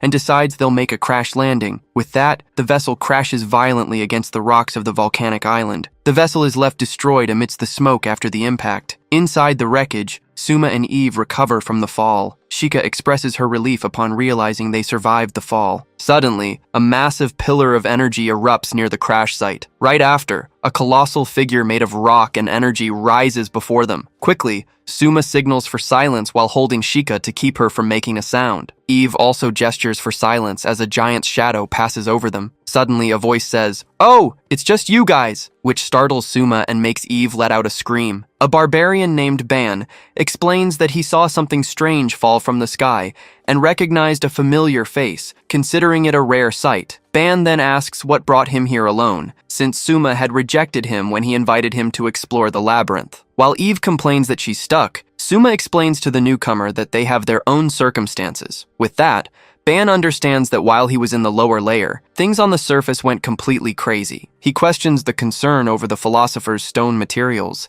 mentioning that there are many mutual aid organizations for explorers. Suma retorts that if those groups use their emergency funds, even the cheapest crystal coral will run out in an instant. Faced with the situation, he activates his creation cube to present a solution. Suma then forges a custom sword called Crimson Edge and proposes that Ban buy it to help him out. To the craftsman's surprise, the barbarian immediately and directly refuses the offer. The massive sword he created remains stuck in the ground after the rejection. At this, Ban explains he only uses battle axes, and Suma admits he can't get the materials to forge a stronger one. The barbarian then states it'll be hard to sell weapons to the explorers here, but Suma says the chances are still better than on the surface. Ban suggests he needs some flashy advertising, and then advises him to sell consumable items like recovery ones. At the suggestion, Sheikah recalls that even Oliver's group had to return to the surface to restock on supplies. Eve agrees with the idea, and suggests there might also be a demand for spell scrolls,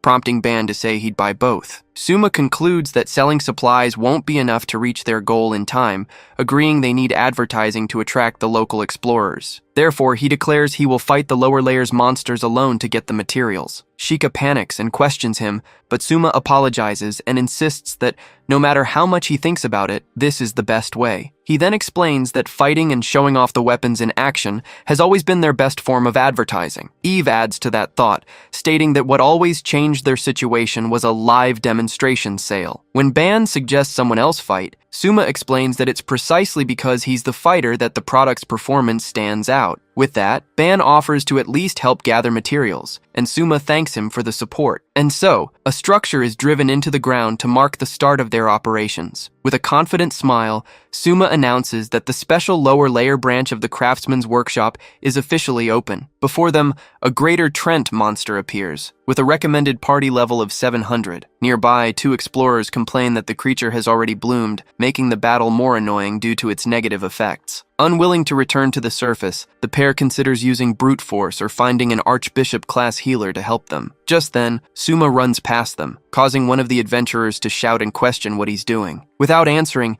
he leaps straight off the cliff towards the monster. During the fall, he spins his body and gathers energy for the imminent attack. With a swift movement, he slices off one of the treant's tentacles. As he lands, his bracelets activate with a red energy. The monster watches its severed tentacle burn and disintegrate. Right after, Suma raises his sword, which emits a powerful energy. The creature then whips another tentacle in his direction. In a single blow, he dashes forward and unleashes an energy slash that tears through the monster's body. The two explorers watch in shock, with one of them questioning if he was really a craftsman, while one of them doubts anyone could defeat that monster in a single hit. His partner insists he's a real craftsman. Facing the creature's remains, the explorer approaches and asks how a craftsman managed to defeat that monster. Suma replies with a smile that he obviously did it with items he crafted himself. He then begins to explain that he used a strengthening and resistance potion made from a rare fruit. Next, he reveals he used the Fairy King's scarf, an enhanced version of the protective item,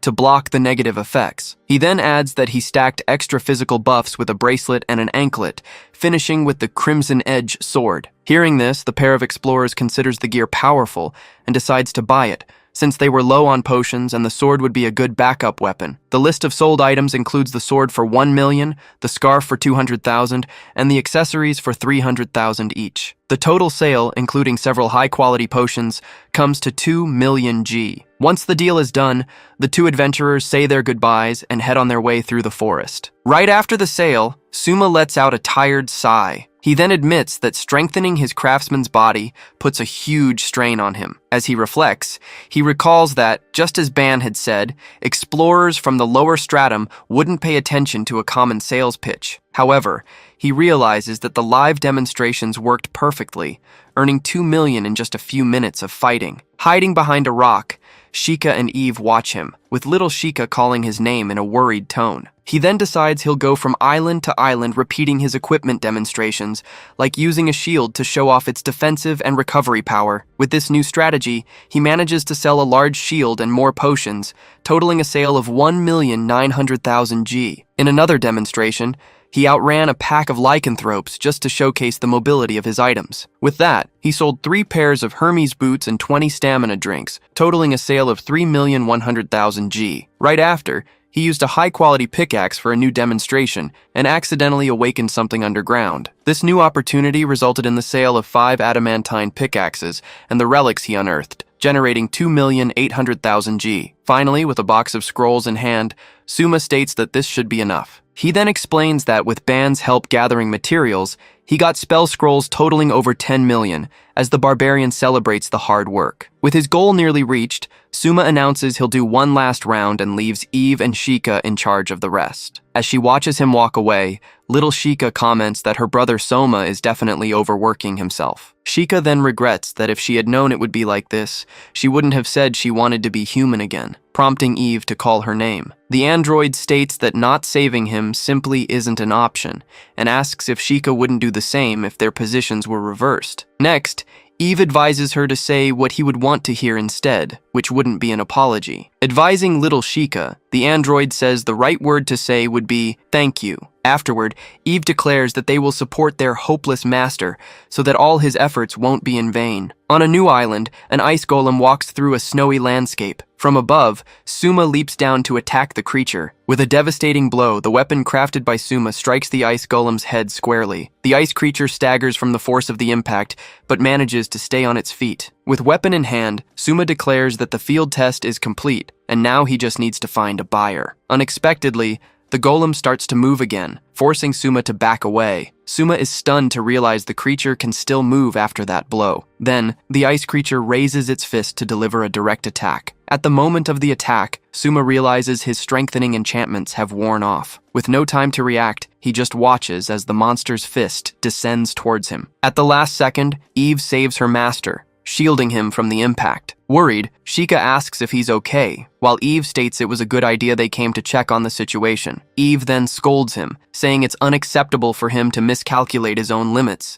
making him admit his mistake. At this, Sheikah suggests the three of them can take down the golem together, but she's cut off by a red flash in the sky. Immediately after, a massive beam of red energy streaks across the battlefield at high speed. The attack hits the golem dead on, completely disintegrating it in a blast of energy. Facing the smoking crater, Sheikah comments that for a moment, she seriously thought she was dead. Amid the devastated landscape, Suma wonders how the snowfield could have evaporated in an instant, starting to recognize the attack's origin. With that, red and black energy erupts from the crater as an overwhelming power manifests. From the ground, a colossal Inferno Elder Dragon emerges, an imposing creature made of rock and flame. Facing the monster, which has a recommended level of 9999 for a party of 12, Eve turns to her master and asks for his orders. Without hesitation, Suma yells for them to run as fast as they can, as Sheikah agrees there's no way they can fight that. After escaping, they take shelter in an ice mountain cave. On a video call,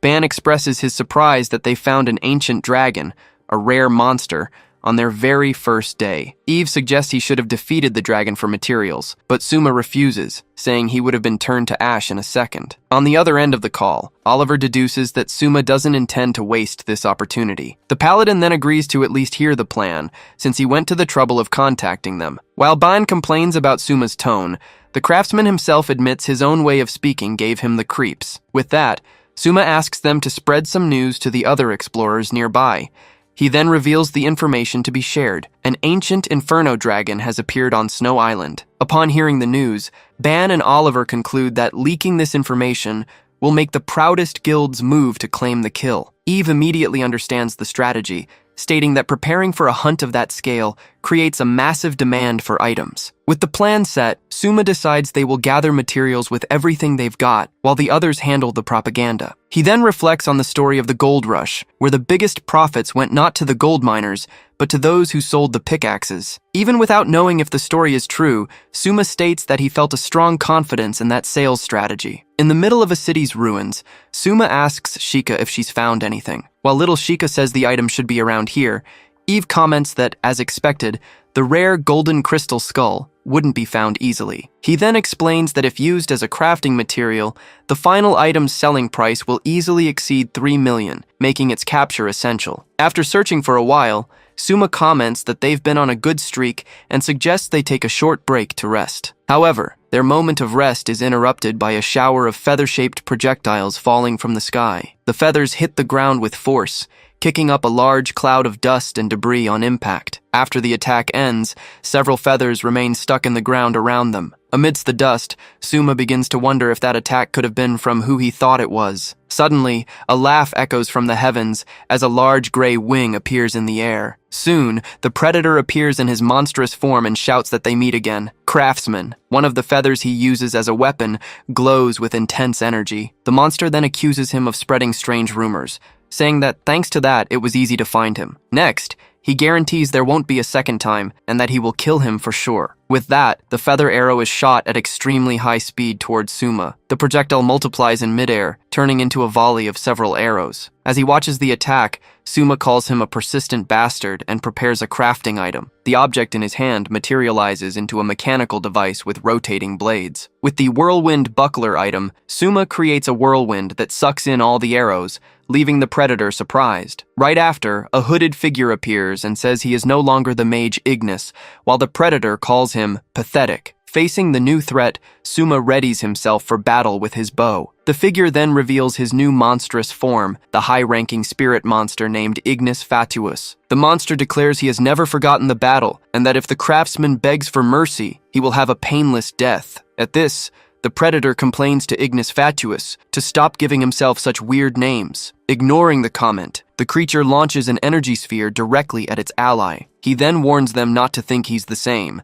as this is the new magic he obtained by abandoning his humanity. Next, he uses his new ability and summons multiple magic circles around him. The monster then asks if the craftsman can handle the elemental spirits imbued with his high-level magic. With the summoning, 4 elemental spirits appear on the battlefield. The first to introduce itself is the fire creature, the salamander. Right after, the wind spirit, the sylph, manifests. Next, the water creature, the undine, appears. Finally, the earth spirit, the gnomes, complete the summoning. Without hesitation, Suma activates multiple creation cubes at the same time to prepare his defense. With this, he materializes 4 shields corresponding to each of the summoned elements. Soon, the spirits advance and attack the shields with their respective powers. The 4 spirits collide simultaneously against Suma's protective barriers. Ignis Fatuus then celebrates that the ability to nullify the 4 elements is what makes revenge worthwhile. Next, he prepares to summon new elements and orders his servants to attack. The first to be summoned is the light creature, Aurora. Right after, the thunder spirit, Electra, manifests. The nature spirit, Dryad, appears next. Finally, the darkness creature, Lampas, appears on the battlefield. Sheikah then recognizes the creatures and yells that they are the same ones from the ghost commotion. Beside her, Suma finally understands how everything is connected. With that, the new spirits advance to attack all at once. Protecting Eve, Suma wields a new weapon and states that it was Ignis who sent the monsters to attack Sheikah. He then continues, saying he's interested in knowing how they became monsters. But first, Suma declares he will cut them down. Next, he unleashes his fatal vortex attack and warns that he'll listen to their story if they survive. Seeing the danger, the predator decides he can't handle it and flees, causing Ignis Fatuus to call him a coward. With that, Suma hands an item to Eve and orders her to take care of the Birdman. The android then extends her hand, which begins to glow with an intense energy. Soon, her arm transforms into the custom combat unit Lightning Culverin. As soon as she aims, Eve announces that the target has been acquired. The android then fires a powerful energy beam from her weapon. At the same time, Suma turns to launch his own attack against the monster on the ground. The vortex of blades descends at high speed directly onto the two creatures. Ignis Fatuus tries to protect himself with his hands in a desperate act. The predator is also caught off guard by the attack's magnitude. A massive explosion engulfs the two monsters, who scream in pain from the impact. When the attack ends, a large cloud of dust covers the entire battlefield.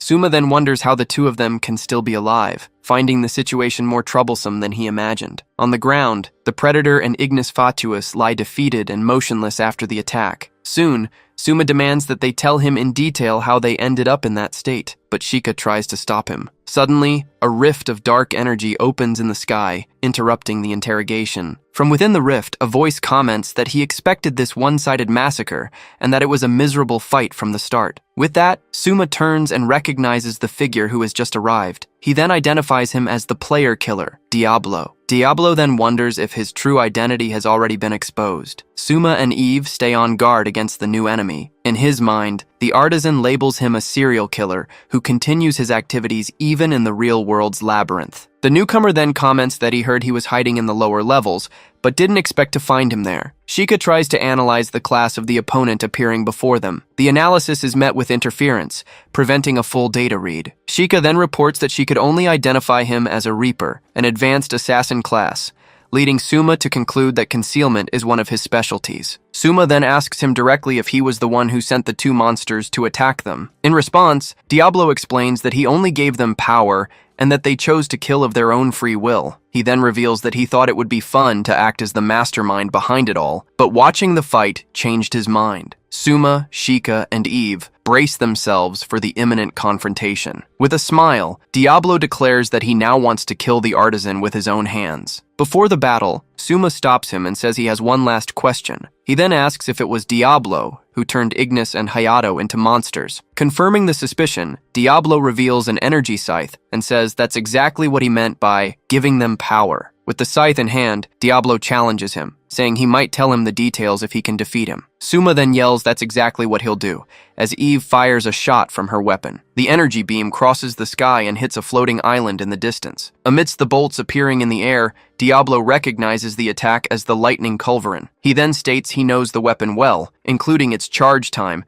and the signs before it fires. With a quick glance, the Reaper prepares to counterattack. In an agile move, he blocks the vortex of blades with his scythe and asks if the artisan has mastered the weapon yet. Faced with the block, Suma reacts with a click of frustration. At this, Diablo announces that now it's his turn, as multiple dark portals open behind him. He then takes a stance and spins his scythe to launch a massive attack. From the portals, dozens of dark energy blades are fired simultaneously. Little Sheikah watches the overwhelming scale of the attack with a panicked look. Next, the crescent execution technique descends from the heavens like a rain of blades. At the last moment, Suma summons the sanctuary staff and creates a protective energy barrier around them. Protected inside the sanctuary, Sheikah expresses her relief, realizing they were saved just in time. Suma's gaze locks onto the enemy, ready for the next move. With that, he charges forward and blocks Diablo's scythe with his staff, creating sparks on impact. The artisan then furiously asks if he was the one who attacked Sheikah. Diablo then replies with a smile that taking out the scout first is just standard tactics. The Reaper then presses the attack with his scythe,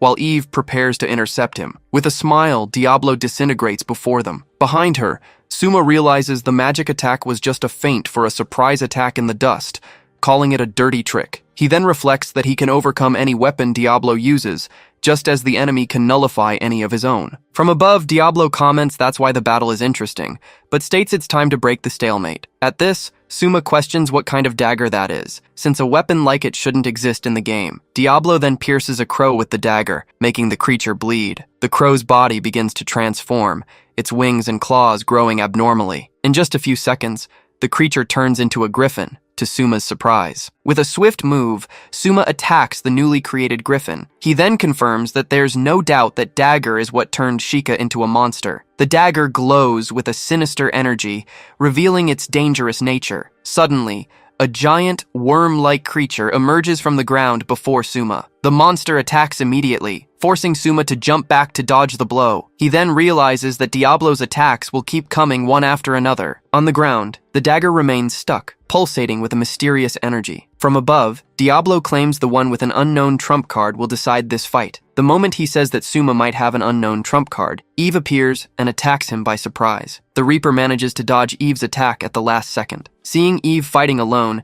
Sheikah desperately cries out her name. While Sheikah begs her to retreat, the android refuses to obey. Eve then declares that her master's survival is her top priority, as that is Sheikah's wish. At this, Sheikah understands that this is a worthy reason to fight the Reaper. Sarcastically, Diablo comments that their story is so moving, it brings him to tears. With that, Eve braces herself and fires an energy beam from her gauntlet. Diablo then blocks the attack with his scythe, while Eve defends herself with her combat weapons. In the background, Suma and Sheikah watch the fight with expressions of shock and concern. The Reaper then says he had already figured she would make a move like that. Diablo is then surprised he didn't pierce her power system, but Eve reveals she expected him not to know. She then reveals herself as what would be called an amnesiac raid boss, something not even her master could imagine would obey a human. Eve then declares that he doesn't know her and claims to be the final trump card for her master and his little sister. Faced with this revelation, Diablo retreats under the pressure of the android's continuous attack. With that,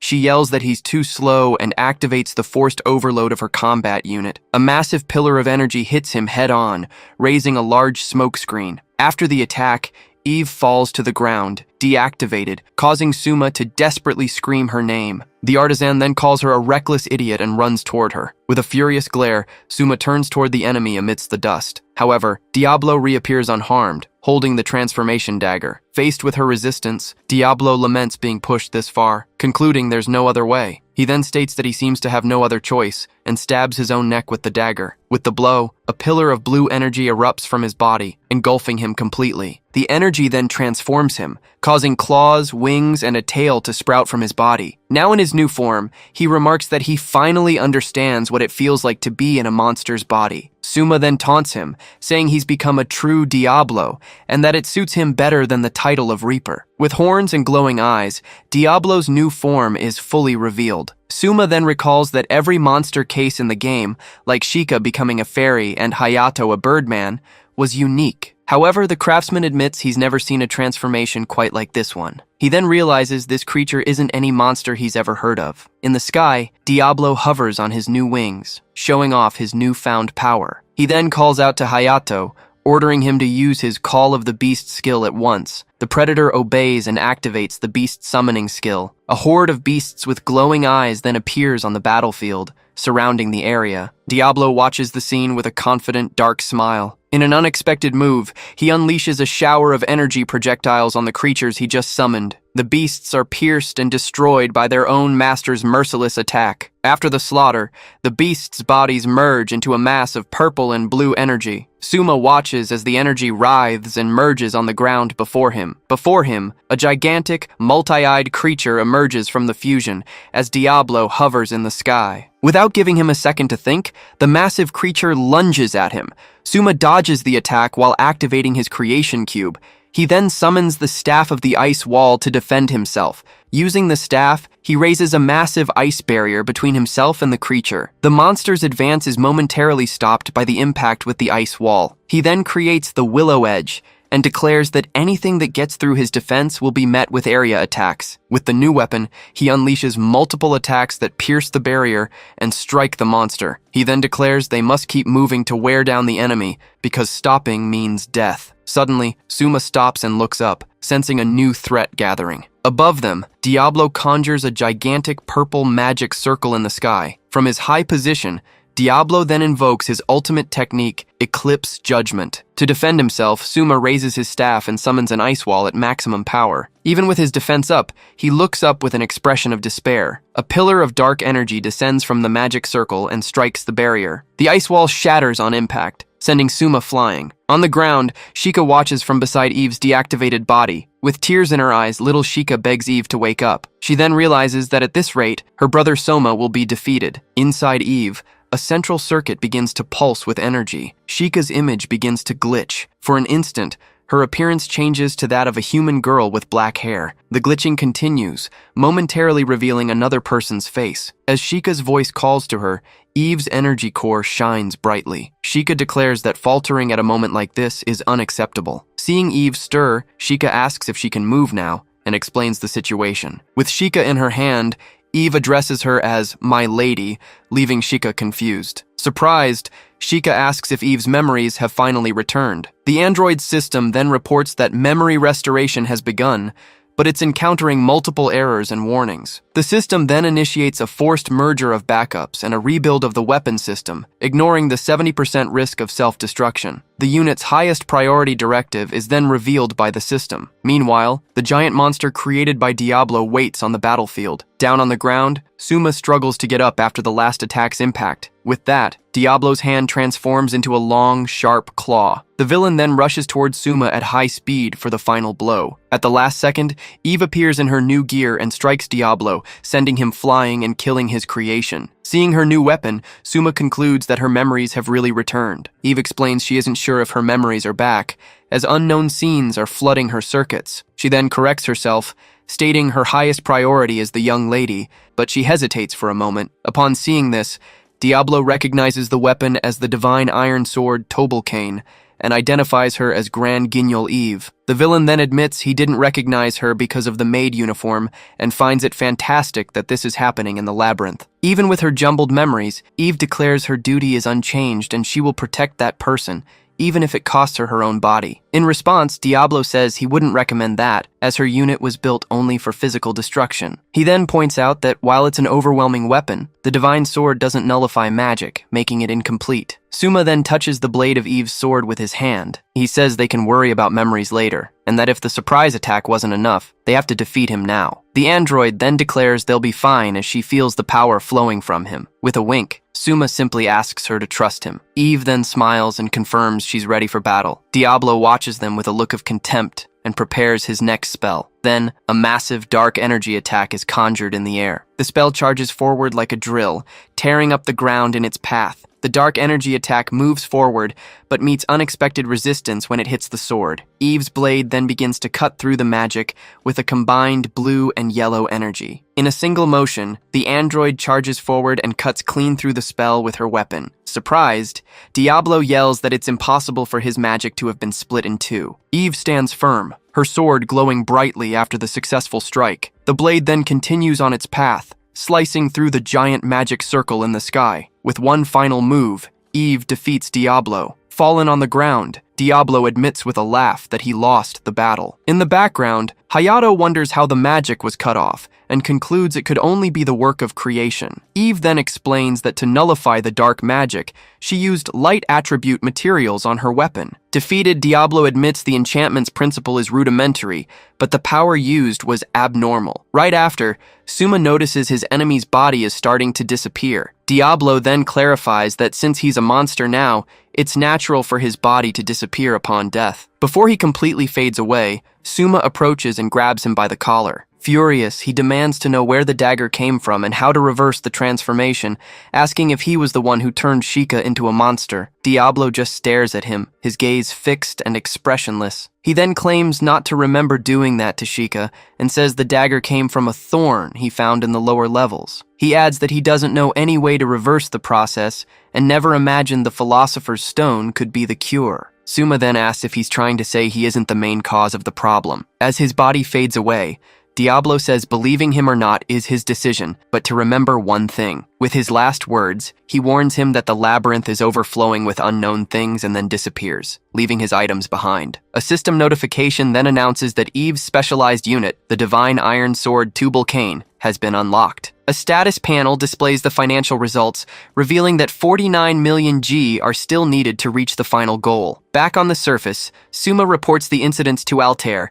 but admits he doubts Diablo's testimony. Despite his doubts, he knows his goal remains the same, as a crowd shouts that they're buying the burning blood of the infernal dragon and the crystal coral. In the middle of the auction, Suma presents the crystal coral for 10 million and the burning blood of the infernal dragon for 40 million, making everyone wonder how rich he is. With this purchase, he finally gathers 2 of the 3 materials needed for the Philosopher's Stone. The last and most expensive remaining item is the Elixir of Mercurius, which costs 50 million G in the surface area. As he thinks they're already past the halfway point, Ban calls out to him from the crowd. The barbarian then approaches and says he has something to discuss with him regarding that matter. Outside the shop, a person says goodbye to Eve and asks her to let them know if she has any problems. Inside the establishment, Sheikah asks if Eve is hurt, but the android replies that her self-repair function is normal. Sheikah then asks if she wants to eat something, but when Eve asks for an energy bottle, Sheikah interrupts her. Eve just watches her in silence, waiting for the next question. With a smile, Sheikah apologizes for the sudden interruption. At that moment, a glitch in the android's memory displays an image of Sheikah next to another girl. As she drinks, Eve states that her personality parameters haven't changed, but that memory fragment is different. Eve then concludes the fragment is likely an experience of hers from before her memory was damaged. Fortunately, she realizes that for now,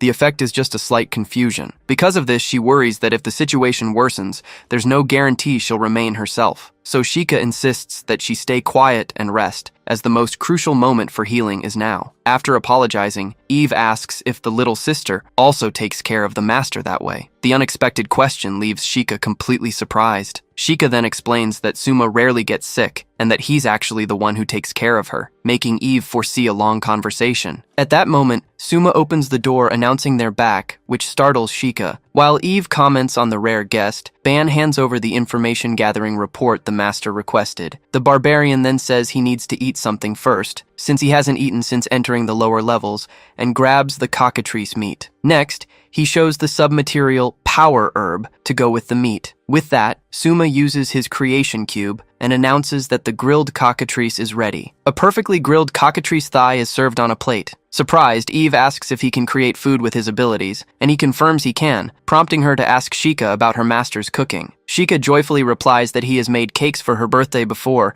making Eve once again foresee a long story. As he eats, Ban says it's time to get to the main topic. With that, he announces he has a good report and a bad report, and asks which one they want to hear first, leading Suma to ask for the good one. The barbarian then reports that although they didn't defeat the ancient dragon, they managed to repel it and get a mountain of items. He then reveals that one of the participants wants to place a massive order that could be worth up to 10 million, which gets Sheikah excited. Ban swallows his food before continuing the story. The barbarian then explains that the client's longtime partner was killed by Diablo, and the order is a reward for the revenge. Sheikah and Eve listen attentively to Ban's explanation. Suma's gaze remains serious and focused as he hears the news. With that, he says he's glad to know it was worth fighting without running away. The bone ban was holding breaks from the force of his bite. Next, he announces that now comes the bad report everyone was waiting for. With that, the barbarian reveals that someone else has turned into a monster, and it happened after Suma returned to the surface. Upon hearing the news,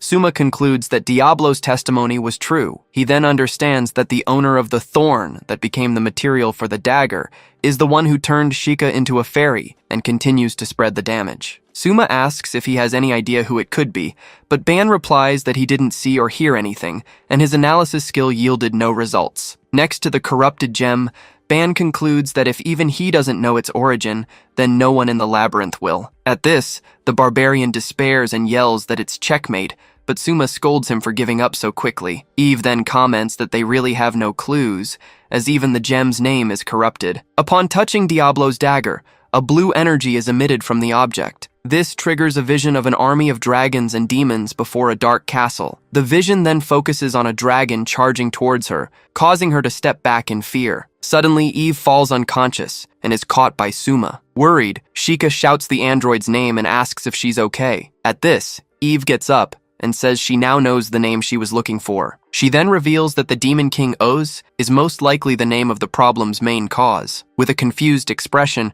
Violet asks what a Demon Lord is. The cleric then says she's never heard of it, and Eve adds that Suma didn't know the term either. Sheikah then wonders if the suspect who turned her into a monster is a mysterious creature that not even Suma knows about. As Eve offers some sweets, Violet takes the chance to ask the other maid Clara, if she knows anything. The maid named Clara promptly replies that she doesn't, as that name isn't registered in her memory either. With that, Eve concludes that, as expected, Clara is a standard automaton and doesn't have that specific memory. Eve then reveals to Violet that she's keeping the other half of the club, but the cleric replies she wouldn't be able to recognize it anyway. Next, Sheikah laments that since they got no results, her only option is to search the labyrinth for the same presence as the jewel. Suddenly, the two look at Sheikah in surprise as she approaches the orb Eve is holding. Violet asks if this presence is just magical power, but Eve denies it, leaving Sheikah incredulous at their doubt. Sheikah explains that the dagger, the jewel, and Diablo all emitted a distinct presence, which is why she assumed the Demon Lord would do the same. She then hypothesizes that her sister and the Demon Lord Os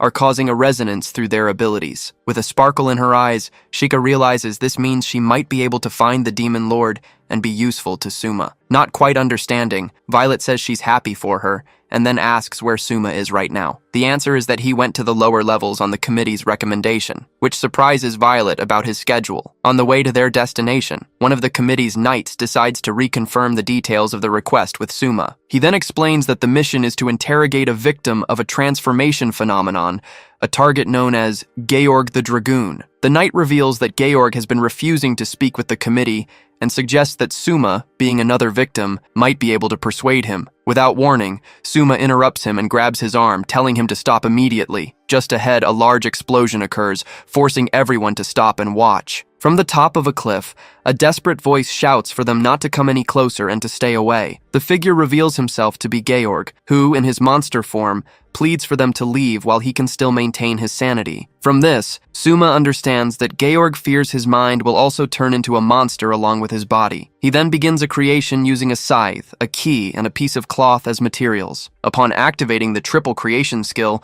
a prism-shaped item materializes in his hand. In an act of desperation, Georg fires an energy blast while yelling for them not to get close. With a simple gesture, Suma projects a small, dark sphere that completely absorbs the attack. Surprised, the monster man can only let out a gasp at what he just saw. The sphere then explodes in a small, controlled detonation right in front of the group. After the dust settles, Georg stares at the item Suma is now holding and calls it Falx Noctis. The scythe's blade cuts through the air, creating a momentary dark rift in the sky. As soon as he landed on Georg's head, Suma scolded him for not listening to his warning. With a shout, the monster man falls backward as the young adventurer lands nimbly on the ground. Suma then hits him with the weapon's handle, telling him to calm down, but Georg cries out in pain. While assuring him that his heart won't become a monster, Suma explains that his sister was also transformed, but remained the same. Impressed, one of the knights praises the artisan's splendid work, saying how reassuring it is to have him around. Unexpectedly, Altair appears and invites Suma to join the committee so they can shine together in the fight against the transformations. With a direct refusal, Suma states he doesn't have time for volunteer work when he needs to gather 50 million as quickly as possible. The committee knight is left speechless by the young man's pragmatic response. Suddenly, a female voice suggests that the help could come in the form of a creation request. Suma immediately recognizes the voice and turns in surprise, identifying the collector, Ishtar. He then questions what she would be doing in the lower levels of the labyrinth. Ishtar reveals she was following him via a hologram projected by Gilbert and asks if she managed to surprise him. She then details the request for the creation of an item to help defeat the demon lord Os. As a reward for the mission's success, Ishtar offers Suma the sum of 30 million in gold. Suma comments to Gilbert that Ishtar, as always, leaves no room for carelessness, having already investigated his presence on the lower levels and the Demon Lord. Through the hologram, Ishtar explains that if the number of people in the labyrinth decreases, the discovery of precious items will be delayed, which is why she wants him to end the chaos. The image reveals that the item he needs to buy, the Elixir of Mercurius, costs 50 million gold. With a smile, Ishtar states that with his shop thriving, he'll easily get the remaining 20 million, and Suma admits she really did her research. One of the committee knights adds that they desire the stability of the surface world. Next, Ishtar states that her own desire is the stability of the supply network. Hearing both sides, Suma simply declares that he desires sufficient compensation. Looking directly at the hologram, the young adventurer concludes that this is just business. With a confident smile, he finally agrees to take the job, but demands that the 30 million success fee be paid in full. Ishtar returns a small smile, accepting the terms of the deal established between them. Soon after, Suma turns to the monster man, confirms his name is Georg, and asks him to guide them. The young man then requests that Georg take them to the location of his last memory, and he reveals it to be a floating island called Rin Island. Arriving at the island by boat, Suma immediately notices a structure that looks like a teleportation gate. Georg explains that his group discovered it, which is why Suma probably wouldn't know the place. Finally, he reveals his last memory was trying to cross that gate with his group, thinking they could go somewhere even deeper. Suma concludes that finding Osa's body will be a problem, but is interrupted by Georg, who warns him not to get any closer. The warning comes true instantly, as Georg shouts about the monsters from the other side, just as a tentacled creature emerges from the portal. In a swift move, Suma attacks one of the creature's enormous tentacles with his scythe. The otherworldly creature then reveals itself fully, and the young adventurer prepares for the confrontation. Right after, Suma scolds him for not warning them sooner, but Georg apologizes, saying he only just remembered. After the brief confrontation, the creature's remains are quickly sucked back into the portal. Observing the now calm portal, Suma comments that it was a sick joke, and that he would never bring Shika to a place like this. Shocked, Shika asks why she can't go on the expedition. In a flashback, the fairy questions why she's the only one staying behind, insisting she can sense the Demon Lord's presence,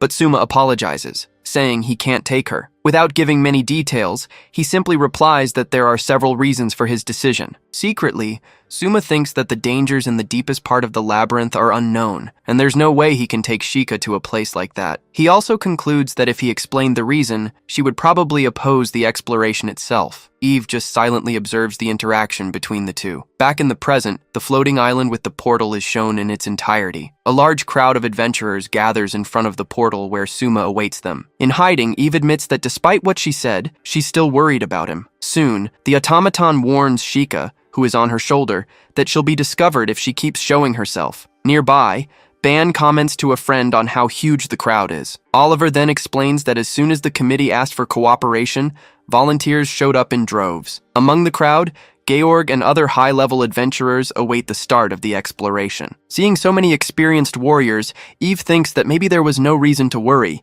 as Shika shrinks on her shoulder. Next, the loud sound of a megaphone echoes through the area, signaling that an announcement is about to be made. Using a megaphone, Suma announces the exploration's goal is to find the cause of the transformation, and that the items he prepared must be used against the root cause. Eve then presents several items that resist abnormalities, which should be used as a minimum safeguard against the transformation. Suma then asks them to use the marking spheres if possible, as tracking the root cause's location would be a major breakthrough. Hidden, Eve and Shika watch intently as the young adventurer continues to give instructions. With the megaphone in hand, he prepares to give the final command to start the operation. Even from a distance, Shika watches everything with an attentive gaze and a slight smile. Suddenly, a gigantic tentacled creature emerges from the portal, surprising everyone. Without hesitation, Suma orders the operation to begin, instructing the suppression team to distract the monster so the investigation team can advance. Quickly, the adventurers fly towards the monster,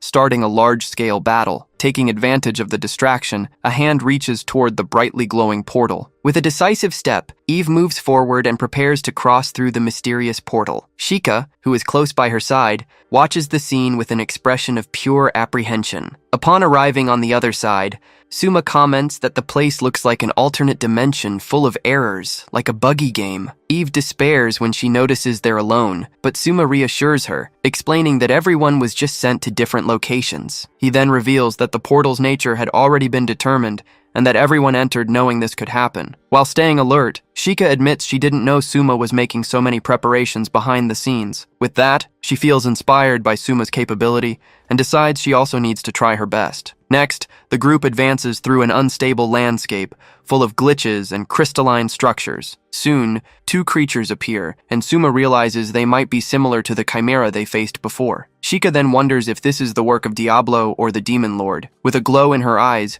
Shika focuses her attention to sense the presence around them. As soon as she detects something, she tells Eve she sensed a presence coming from a nearby church. Promptly, the automaton turns to Suma and reports that a suspicious structure has been discovered, proposing they investigate it. The church's interior is revealed to be an abandoned place, with broken pews and a dusty altar. As soon as they enter, Suma asks Eve if she can use her specialized weapon, and the automaton confirms that its functions have been restored. Hidden on her shoulder, Shika recognizes the same presence as Diablo's, and believes there might be a clue there. With her great sword in hand, Eve orders whoever is hiding to show themselves. Suma then reinforces the warning, stating he knows there's someone behind one of the pillars. A silhouette moves slowly from behind the structure, revealing they were not alone. Seeing who it is, Suma reacts with surprise and questions their presence there. The silhouettes are revealed to be the mage Ignis and the predator Hayato, now in their monstrous forms. Immediately, Suma readies his creation cube for battle. Quickly, the two surrender and try to explain that they were forced to become monsters because of a dagger. Suma then questions them for playing the victim,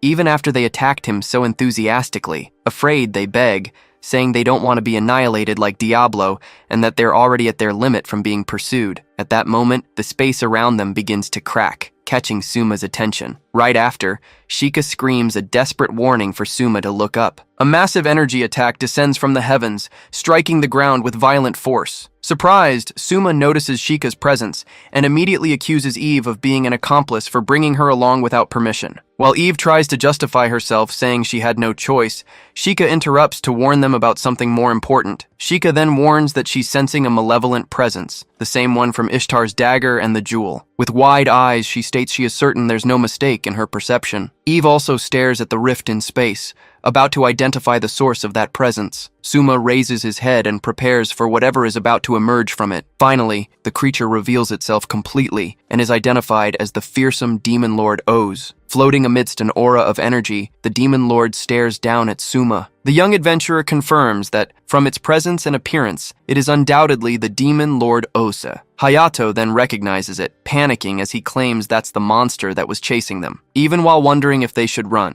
Suma decides this is a good opportunity to gather information. In a quick flashback, he remembers coming up with a strategy for a situation just like this. With that, Suma raises a sword and announces he's calling for reinforcements. The tip of the blade strikes the ground, creating an impact point. Then, a pillar of red light shoots up toward the sky. The beam of light pierces the church ceiling and projects high into the air. From a distance, Oliver recognizes the light as an emergency signal and wonders if it came from Suma. Ban also sees the signal and is surprised by the energy's color. Elsewhere, Georg panics, realizing the signal means they've found the demon lord. Back at the church, a shadowy claw begins to emerge from the ground. Surrounded by tentacles sprouting from the ground, Suma realizes he needs to place the mark while he still can. Before he could react, Suma is completely engulfed by the creature's appendages. The tentacles shatter the ground around him, but the young adventurer narrowly escapes the surprise attack. From the impact, the sword he used for the signal shatters into pieces on the ground. Outside, the beam of light rising to the sky finally fades out. The demon lord's hand comes down in a swift, direct attack on the group. On the ground, Suma can only watch the blow coming toward him,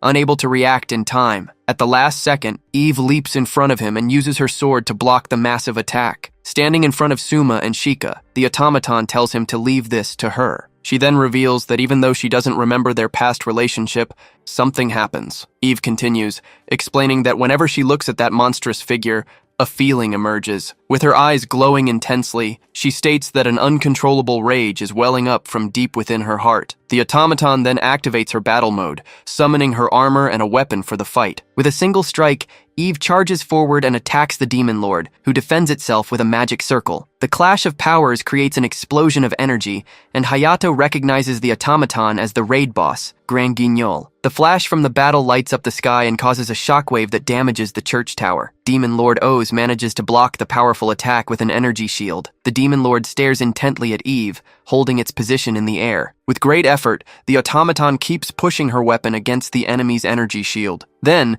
the creature aims its hand at Ignis and Hayato, preparing a counterattack. Unexpectedly, Ose fires a purple energy beam that hits the two monsters. Hit head-on, the two scream in pain as they are completely engulfed by the energy. Ignis then realizes he is no longer himself and begs for the mind control to stop. Completely transformed into feral creatures, the two charge forward and attack Eve by surprise. Startled, Suma wonders if they are being manipulated by Ose. With a furious cry, Eve turns to the two monsters and tells them they're in her way. The automaton then spins around and strikes the creatures to get them away from her master. Suddenly, Ose strikes them with its wing, sending them both flying with a single blow. Suma watches in shock as the demon lord floats in the air, completely ignoring Eve. Before he could understand, the young man realizes the monster is ignoring her on purpose to attack attack him with its tentacles. In a swift move, Suma summons an energy shield to protect himself from the imminent attack. With determination, he manages to block the tentacles and prepares for the next phase of the fight. From the impact of the explosion, Suma is thrown backward, and Shika screams his name in despair. Though injured, he assures her he's fine and tells little Shika to go hide somewhere safe. In a flashback, Shika recalls that although hit points absorb damage, status effects are an exception. She continues, explaining that regardless of HP, a failed resistance check allows the attack to bypass any defense. With this, Shika concludes that if the monster transformation is a status effect, Osa's attack could be fatal. Thus, she understands that the Demon Lord's thorn is basically an instant death weapon. Suma wonders if Os is ignoring Eve to eliminate the weaker ones first, and quickly activates his reverse creation skill. The skill then deconstructs an item, turning it into its basic crafting materials. With 2 shields in hand, the young man wonders if the Demon Lord's real goal is to obtain kin. He then deduces that Ose targeted those who transformed and ignored Eve because she is immune to the transformation. Suma realizes the enemy is holding back. As if it wanted to kill him, it could have summoned more monsters. With his new shields, he concludes that he's being hunted for being the only human, and that Os is waiting for a chance to use the thorn. The Demon Lord charges forward again, striking Suma directly with its tentacles. Worried, the young man realizes he won't have time to switch his strategy to a counterattack. Seeing the attack approach, he fears that at this rate, he will be completely overwhelmed by the enemy's strength. Straining, Suma uses his shields to block the direct attack from Os's thorn. Suddenly, a red object hits the Demon Lord's side in a small explosion. Surprised, the young adventurer turns and recognizes it as one of the marking spheres. In a desperate act, Shika, who threw the item, yells for Suma to run. Immediately, a targeting mark appears over Ose, confirming the item worked. The Demon Lord then turns its attention to Shika and attacks her with a beam of energy, causing Suma to cry out. Engulfed by the energy, Shika screams in pain as her form begins to falter. Amidst her despair, little Shika feels her body transforming and begs for help. With a determined look, Eve prepares to intervene. The automaton then rushes at high speed toward the danger, shouting for her little sister. Paralyzed, Suma reaches out his hand and screams Shika's name in utter desperation. His eyes widen in pure terror at the scene unfolding before him. Sweat trickles down his face as he watches on, powerless, completely devastated. Suma realizes he has been pierced by Os's thorn. Before Suma could react, Os's tail strikes him from behind with a swift, precise blow. With a cry of pain, the young artisan feels the attack's effect surge through his entire body. The Demon Lord then floats in the center of the church, watching his victim fallen on the floor. Filled with fury, Eve turns to the creature and curses it for attacking her master. In response, Os just slowly turns its face toward her, showing no reaction. Propelled by her armor, the automaton charges forward and lands a powerful punch, hitting the Demon Lord squarely. The blow's impact is so strong it hurls Os out of the church, sending him crashing into a cliff. Giving the enemy no time to recover, Eve continues her assault with a rapid series of strikes. With a determined look on her face, she keeps the pressure on the Demon Lord in midair. The force of her attacks pushes Os further and further back. As the battle rages on, Suma realizes he's been hit by the monster transformation thorn. Keeping his cool, he decides to analyze the situation and takes out an item he prepared for this exact moment. Upon using the item, he discovers the success rate for resisting the transformation is only 38%. In desperation, Suma laments that all the countermeasures he prepared resulted in such a low chance. With no time to lose, he decides to use a maximum resistance enhancement agent, ignoring the possible side effects. With the success chance rising to 50%, Suma feels the transformation energy course through his body. Shortly after, a system notification confirms the resistance check was successful. Exhausted, Suma gasps for air as the thorn in his chest slowly begins to dissipate. This confirms his suspicion that he can resist the effect using his disease resistance as long as he doesn't fully transform. Suddenly, the transformation energy hits him again, making him cry out in pain from the surprise. Suma then realizes the thorn will repeat the status check indefinitely until he finally turns into a monster. Remembering Shika, he refuses to give up and strengthens his resolve to resist. Amid the pain, the small Shika appears before him, calling his name in a gentle voice. With her name on his lips, Suma focuses all his willpower to fight the curse. A sphere of shimmering fairy dust then forms around him, protecting him from the dark energy. Shika then explains that when it comes to countermeasures for diseases, this is the best option. Calling out to him once more, Shika looks at him with a meaningful gaze. With a serene smile, she says goodbye and confesses that she truly loved him. Then, Shika closes her eyes and her body begins to fall slowly. Suma finds himself holding what's left of Shika in his hand. With a furious gaze, Suma faces the situation in complete silence. With clenched teeth, his expression fills with a new and dangerous resolve. Next, he pulls out the piece of the thorn still embedded in his chest. With a shout, Suma uses the thorn to create something. As his hand begins to transform, a notification confirms the disease check has been completely neutralized. Immediately, Suma begins a detailed analysis of Shika's remains to understand what happened. Focused on finding something, he searches for any clue in the fragment's data. Soon, the monsters Ignis and Hayato land in front of him, interrupting his analysis. Observing them, Suma realizes they were merely being manipulated by Osa's magical waves. With the thorn in hand, he concludes that if he can nullify the magic's effect, he can reverse the situation. Seeing it's now or never, Suma decides to fuse the thorn with his creation cube without hesitation. As the two monsters advance to attack, the artisan prepares to use his new item. A flash of energy erupts from the ground, hitting everyone in the area in an instant. In an agile move, Suma dodges the two creatures' attack, slipping between them. With the new weapon in hand, the young artisan prepares to test his newly formed theory. He then strikes the two monsters with the energy blade, which covers them in a dark aura. Amidst the smoke, Ignis and Hayato start to cough, wondering what's happening to their bodies. Suma then theorizes that, just like Diablo, Ose was also just manipulating his monsters. From this, he deduces he can overwrite the control command with an item of the same magical power. The young man then concentrates Shika's energy in the palm of his hand, ready to unleash its power. A large sphere of energy expands from him, enveloping the entire church in a blue light. As the energy dissipates, Shika's power flows along the ground and returns to Suma's hand. Kneeling, the young man looks up with an exhausted yet hopeful expression. With a tear running down his cheek, he remembers the little Shika who protected him. A vision of Shika sleeping peacefully in the palm of a hand flashes through his mind for a moment. Back in the present, Suma clasps his hands and gives thanks that everything worked out in the end. In the distance, a trail of smoke rises from the forest, marking the spot where the battle continues. Amidst the destruction, Eve and the demon lord Oz face off, ready for the next clash. As the thorn regenerates in Oz's chest, Eve realizes its strength and regeneration speed are superior to Diablo's. The demon lord's eye glows with a menacing intensity, hinting at its next move. This makes Eve wonder who will give out first, the enemy's regeneration or her own ability to maintain this form. Oz stares at the automaton in silence, preparing for the battle's climax. Suddenly, a massive magic circle appears on the ground, trapping both opponents inside. Eve notices the shift in the demon lord's presence and concludes it's going all out, deciding to stop it even if it costs her life. Before she could act, a powerful energy attack from outside strikes the magic circle with full force. Surprised by the intervention, the automaton turns to see who has arrived. On a nearby cliff, the reinforcements celebrate the hit and rush to join the battle, seeing that both are still alive. Taking advantage of the distraction, Oz uses the magic circle to begin a swift retreat from the battlefield. The demon lord casts one last look back as it escapes through the forest. It then dives into an energy portal that opens on the ground. The creature disappears completely, sinking into the pool of energy. Realizing it's retreating, Eve tries to stop it from escaping, but it's already too late. Back in her original form, Eve concludes that Oz fled as soon as the situation turned unfavorable, proving to be a monster on a different level. Immediately after,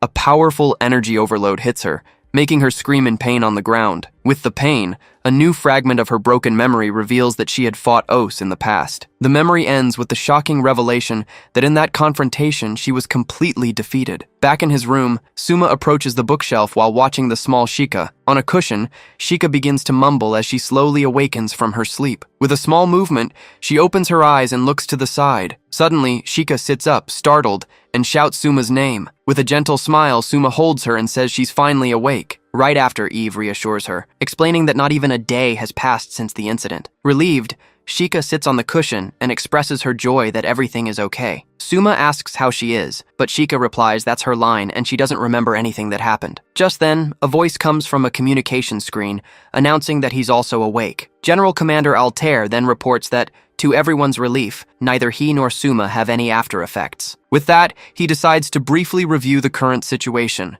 highlighting 3 important points for everyone. The first point is that the labyrinth investigation has continued, but the key figure, Ose, remains missing. Second, Altair reveals that the monster duo was taken into custody after they begged for protection. For the third and final point, the commander decides it would be best if Suma himself explained it. With a sigh, Suma admits he had a suspicion the moment he heard the name Ose, and seeing his face just confirmed everything. With conviction, Suma reveals he has discovered Ose's true identity, leaving Shika completely shocked. He then begins to explain that years before the labyrinth appeared, there was an internal data leak from a game. Amidst this data was a hidden story revealing that the Grand Guignol series were mechanical life forms from an ancient civilization. Within this information, he found an implementation proposal for a character named Ose, after one of the 72 demons of Solomon. Suma clarifies that these demons are from old occult books, and Shika recognizes them as a common element in anime and games. He then confirms that, among the 72 demons, there is one called Ose. Legend says that when summoned, the demon god Os appears as a leopard and can transform humans into any form. With a smile, Suma asks if the leopard head and the forced transformation ability seem like a mere coincidence. He then states that the similarities, combined with Eve's testimony, naturally reveal the answer. An image shows Os in his full form, leading other monstrous creatures. Finally, Suma declares that Os's true identity is that of an unimplemented boss, the Lord of Monsters, who destroyed the ancient civilization. Shocked, Shika realizes that's why the transformation data was full of noise. It was an unimplemented boss. She then concludes that, since he's from the ancient civilization, not even Eve at her peak could defeat him. Hearing the revelation, Eve remains silent, processing the newly discovered information. Through the screen, Altair asks if knowing his identity has any meaning, and Shika agrees it doesn't help locate or defeat him. With a confident smile, Suma states that their conclusion isn't entirely correct. The sudden statement leaves both Altair and Shika completely surprised by what they heard. Meanwhile, Eve just watches the conversation with a neutral and attentive expression. Suma then explains that the direct confrontation made it clear that Os operates within the labyrinth's rules, which makes sense for an unimplemented monster. He continues, revealing that while there's no specific healing item, general countermeasures against status abnormalities were effective. Furthermore, he recalls that, like other monsters, Os couldn't ignore the basic rules of damage, which could be offset by HP. The decisive point, he says, was that Ose fled the moment reinforcements arrived, something an invincible entity wouldn't do. With that, the young man concludes that if the creature is bound by the labyrinth's rules, there are many ways to fight it. With a confident smile, he claims that with his crafting skills, he'll be able to defeat the demon lord for sure. Altair asks if that's really possible, and Suma begins to explain the details of his plan. After hearing the explanation, the commander simply says he understands the proposed strategy. He then confirms the method is suitable for subjugating a demon lord and decides to send teams to find Os as soon as possible. Unexpectedly, Suma interrupts him and asks him not to send the investigation teams just yet. He then reminds everyone that it was Ose who turned Shika into a fairy and asks where they think she was attacked. Finally, the young man explains that since Shika has never been to the lower levels, she likely encountered Ose in an area shallower than the mid-levels. With an image of a dark fortress floating above the forest, Suma explains what this means. He then reveals that Ose can appear anywhere,